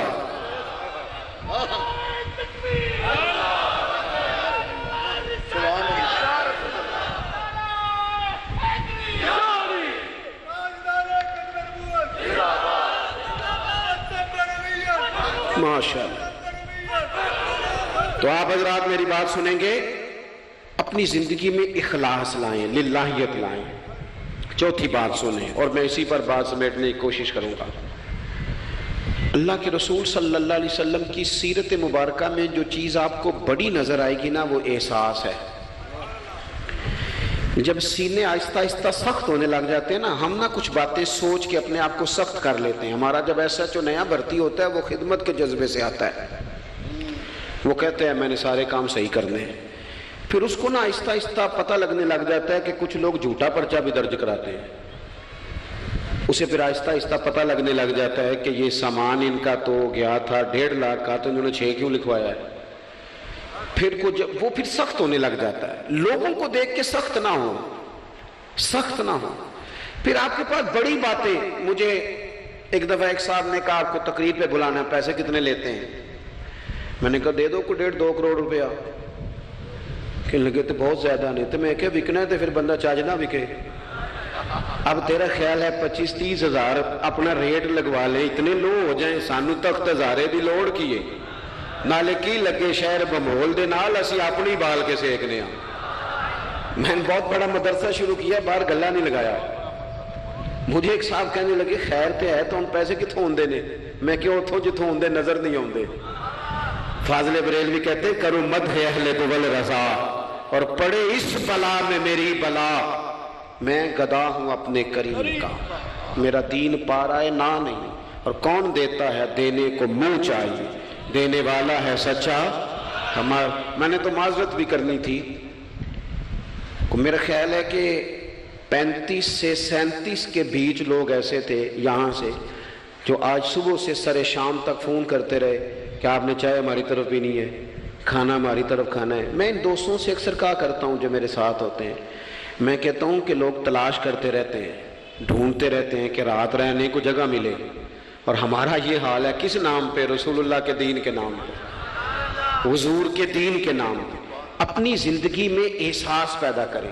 اگر آپ سخت ہو سکتے ہیں، کچھ بھی کہہ کے سخت ہو جائیں، کچھ بھی کہہ کے۔ مجھے میرے سنگی کہتے رہتے ہیں 7-8 گھنٹے کا آپ سفر کر کے جاتے ہیں تو آپ فوٹو والوں پہ سختی کریں، آپ نے کسی سے نہیں ملنا، میں نے ذرا آرام کرنا ہے، میں نے تھوڑا لیٹنا ہے۔ تو میں کہتا ہوں یار اپنی اوقات بھی تو ہمیں دیکھنی چاہیے نا، کون کسی کو ملتا ہے؟ کچھ اور ہے۔ احساس پیدا کریں قوم کا، اپنے دل میں احساس لائیں۔ جب آپ سخت ہو جاتے ہیں نا تو پھر آپ سب کے لیے ہو جاتے ہیں۔ جب بندہ سخت ہو جاتا ہے نا، تھوڑا تھوڑا نا ہمیں لالچی بنایا گیا ہے، مختلف چیزوں پہ انعام رکھے گئے، مختلف رنگوں میں لوگوں کو مختلف انداز میں قائل کیا گیا، مزاجوں میں کچھ بھرا گیا ہے۔ وہ اس طرح کا ماحول بن گیا کہ باپ نے جوانی پتر کو دے دی۔ ساری زندگی وہ جو لوگ سعودی عرب یہاں سے گئے تھے 35 سال انہوں نے وہاں کمبل نہیں بدلا، جس کمبل میں انہوں نے جاتے خریدا تھا واپسی پہ بھی وہی تھا۔ رہائشیں یہاں بنی وہاں نہیں بنی۔ میں نے بیرون ملک ایسے لوگ دیکھے ہیں جو 3 وقت روٹی نہیں کھاتے، 2 وقت کھاتے ہیں کہ گھر پیسے بھیجنے، لیکن لالچ اتنا عروج پہ چلا جاتا ہے بعض گھروں کا، سب کا نہیں بعض کا، کہ اسی باپ کو جس نے زندگی لگا دی، بچے کہہ رہے ہوتے ہیں ابا جی آپ کو ڈھاب کا کام کر لیتے تو آج ہمارے وارے نے ارے نہ ہو جاتا۔ مجھے ایک بزرگ فرمانے لگے پیر صاحب بالاں کو بھی عزت کران لی ابے دا مالدار ہونا ضروری جے، خدا را اس سے باہر آئیں، احساس پیدا کریں۔ جب احساس آ جائے، قرآن مجید نے میرے نبی پاک کی شان یہ بیان کی ہے کہ عزیز علیہ ما عنتم حریص علیکم بالمؤمنین رؤوف الرحیم۔ یہ کمال ہے، اس سے آگے کیا کوئی حاشیہ دے سکتا ہے؟ رب فرماتا ہے لوگو تم مشقت میں پڑھو تو میرے نبی کو تکلیف ہوتی ہے۔ آپ کبھی حدیثیں پڑھیں نا تو رونگٹے کھڑے ہوتے ہیں۔ آپ کو درجنوں حدیثیں اس عنوان کی ملیں گی کہ حضور فرماتے ہیں میرا دل کرتا ہے لمبی نماز پڑھاؤں، نماز اللہ کی، دل حضور کا کرتا ہے۔ فرمایا دل کرتا ہے لمبی نماز پڑھاؤں، لیکن پیچھے سے کسی بچے کے رونے کی آواز آتی ہے، کسی بوڑھے بیمار کا خیال آتا ہے، میں نماز چھوٹی کر دیتا ہوں۔ حضور فرماتے ہیں میرا دل کرتا تھا ہر وضو کے ساتھ مسواک ضروری قرار دے دوں، پر تمہیں تکلیف ہوگی، نہیں ضروری قرار دے۔ آپ احساس کی شدت تو دیکھیں۔ فرمایا میرا جی چاہتا تھا کہ میں تہجد اپنی امت پہ ضروری قرار دے دوں، لیکن میں نے اپنی چاہت نہیں دیکھی، غلاموں تمہاری نیند دیکھی ہے۔ وہ دوستو اتنا احساس، دشمن جب قابو آتے ہیں نا، میں نے ایک اور بھی عرض کرنی ہے چلتے چلتے، جو سیاسی فرقہ واریت ہے نا آج ملک کے اندر، آپ جس جماعت کو ٹھیک سمجھا آپ نے، آپ وہاں چلے گئے، جس نے جس کو ٹھیک سمجھا، لیکن ہم سب سے پہلے مسلمان ہیں، اس کے بعد پاکستانی ہیں۔ ہمیں اخلاقیات کا دائرہ کبھی نہیں چھوڑنا۔ اختلاف کے بھی آداب ہوتے ہیں، اختلاف جس سے بھی کریں دلیل کی حد تک کریں، اس کی ذات تک اتر کے نہیں۔ مہذب قومیں یہ کام نہیں کرتی۔ حضرت ابو ایوب انصاری نے حضرت عمر سے اختلاف کیا اور سخت کیا، کہا جناب یہ آپ نے حضرت عمر کو بات کرنے لگے تو حضرت ابو ایوب انصاری کھڑے ہو گئے، کہنے لگے یہاں حضرت ابو ذر غفاری کھڑے ہو کے کہنے لگے نہ آپ کی بات مانیں گے نہ آپ کی اطاعت کریں گے۔ فرمایا میں نے کیا کیا ہے؟ تو کہنے لگے چادر تو ایک ایک بٹی تھی، تو آپ نے اسی چادر کا کرتا اسی کا تامت کیسے بنا لیا؟ حضرت عمر فاروق نے انہوں نے سوال کیا تھا، حضرت عمر نے دلیل دی، فرمایا میرے بیٹے سے پوچھ لو۔ حضرت عبداللہ ابن عمر کہنے لگے ایک چادر چونکہ مجھے بھی ملی تھی میں نے اپنے ابا کو دے دی، لہذا کرتا بھی بن گیا۔ اور اب ہمارے ہاں نا دلیل ملنے پر بھی لوگ اعتراض نہیں چھوڑتے، کیونکہ ذاتی ہوتا ہے نا، دلیل تک تو اختلاف ہوتا نہیں۔ او میرے بھائی، اختلاف کے بھی آداب ہونے چاہیے۔ وہ کسی نے کہا تھا کہ تعلق توڑ دینے کے بھی کچھ آداب ہوتے ہیں، کسی کو چھوڑ دینے کے بھی کچھ آداب ہوتے ہیں، اور کسی نے کہا تھا کہ قاتل کو کوئی قتل کے آداب سکھائے، دیکھو دستار کے ہوتے ہوئے سر کاٹ رہا ہے۔ کوئی ایک چیز چھوڑ دے۔ ہمارے ہاں اتنی شدت ہو گئی، اور بچے ہمارے ورکر سیاسی جماعتوں کے خدارا، آپ نے یہیں بسنا ہے یہیں رہنا ہے، یہ آپ کے اپنے لوگ ہیں، مہربانی کریں آپ ضرور ہائی لائٹ کریں کسی کی غلطی، لیکن دائرہ تہذیب کبھی نہ چھوڑیں۔ کبھی مجھے تو ایک دو اینکر ایک دو دفعہ ملے ہیں، میں نے ان سے کہا مہربانی کریں، آپ کیا مزہ لے رہے ہیں آپ قوم کو تقسیم کر کے، خدا را کچھ سوچیں۔ آپ کا شغل لگا ہوا ہے، اور یہاں غریب کا یہ حال ہے کہ یہ ابھی عید آ رہی ہے نا، ہم نے بھی کچھ نیکیاں بند کر دی ہیں بعض چیزوں پہ۔ یہ رمضان شریف گزرا ہے نا، میرے جیسے آدمی کو لوگ نیک سمجھتے ہیں اور اپنے دکھڑے سناتے ہیں۔ یہ رمضان گزرا ہے تو بیٹیوں کی شادیاں شروع ہوئی ہیں، اب لڑکوں والے تو نیک ہو گئے ہیں، اب تو وہ جہیز ہی نہیں مانگتے۔ یہ خبر پتہ ہے آپ کو؟ منڈے والے داج منگنا چھڈتا جی، وہ نیک ہو گئے۔ وہ کہندے اسی تہاڈے کو جہیز نہیں لینا، بس 600 بندے دی روٹی پکانی تسی تے صحیح پکانی جے منڈے دے 11 اکو واری آਉਣਾ ہے۔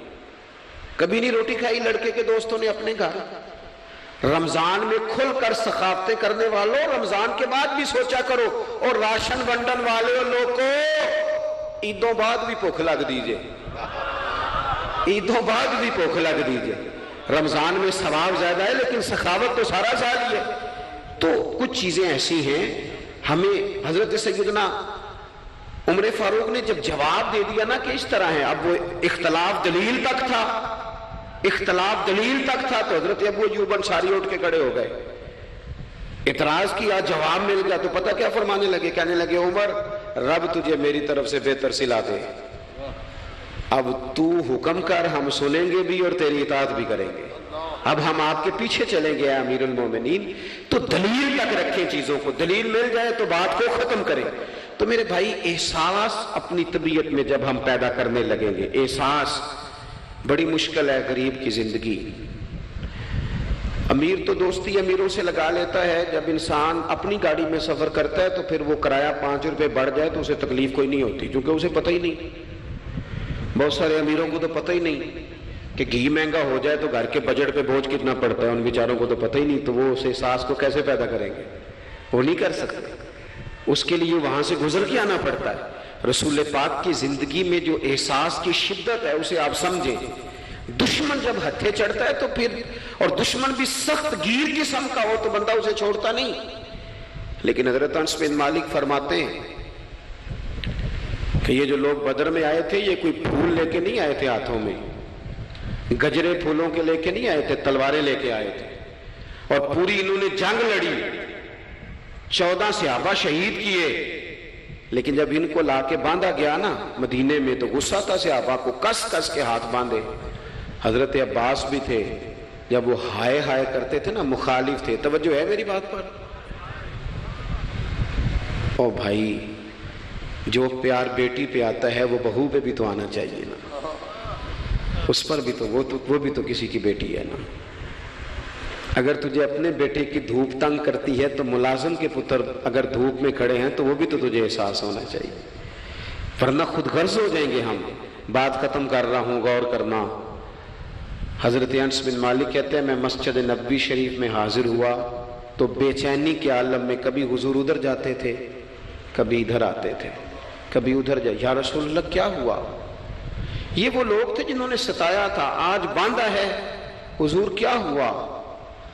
تو نبی کریم فرمانے لگے تم نے رسیاں زور سے باندھ دی ہیں، یہ ہائے ہائے کرتے ہیں، مجھے نیند نہیں آتی، ان کی رسیاں ڈھیلی کر دو. عزیز علیہ ما عنتم، حضور کے سینے میں درد رہا. وہ درد کبھی حضور کو طائف لے جاتا، کبھی کہیں، اور وہ درد کی وہ پیار کی شدت اتنی تھی کہ جب بڑی تکلیف دی نا میدان احد میں اور دانت مبارک شہید کر دیے تو حضرت صدیق اکبر نے کہا یا رسول اللہ دعا کریں یہ تباہ ہو جائیں.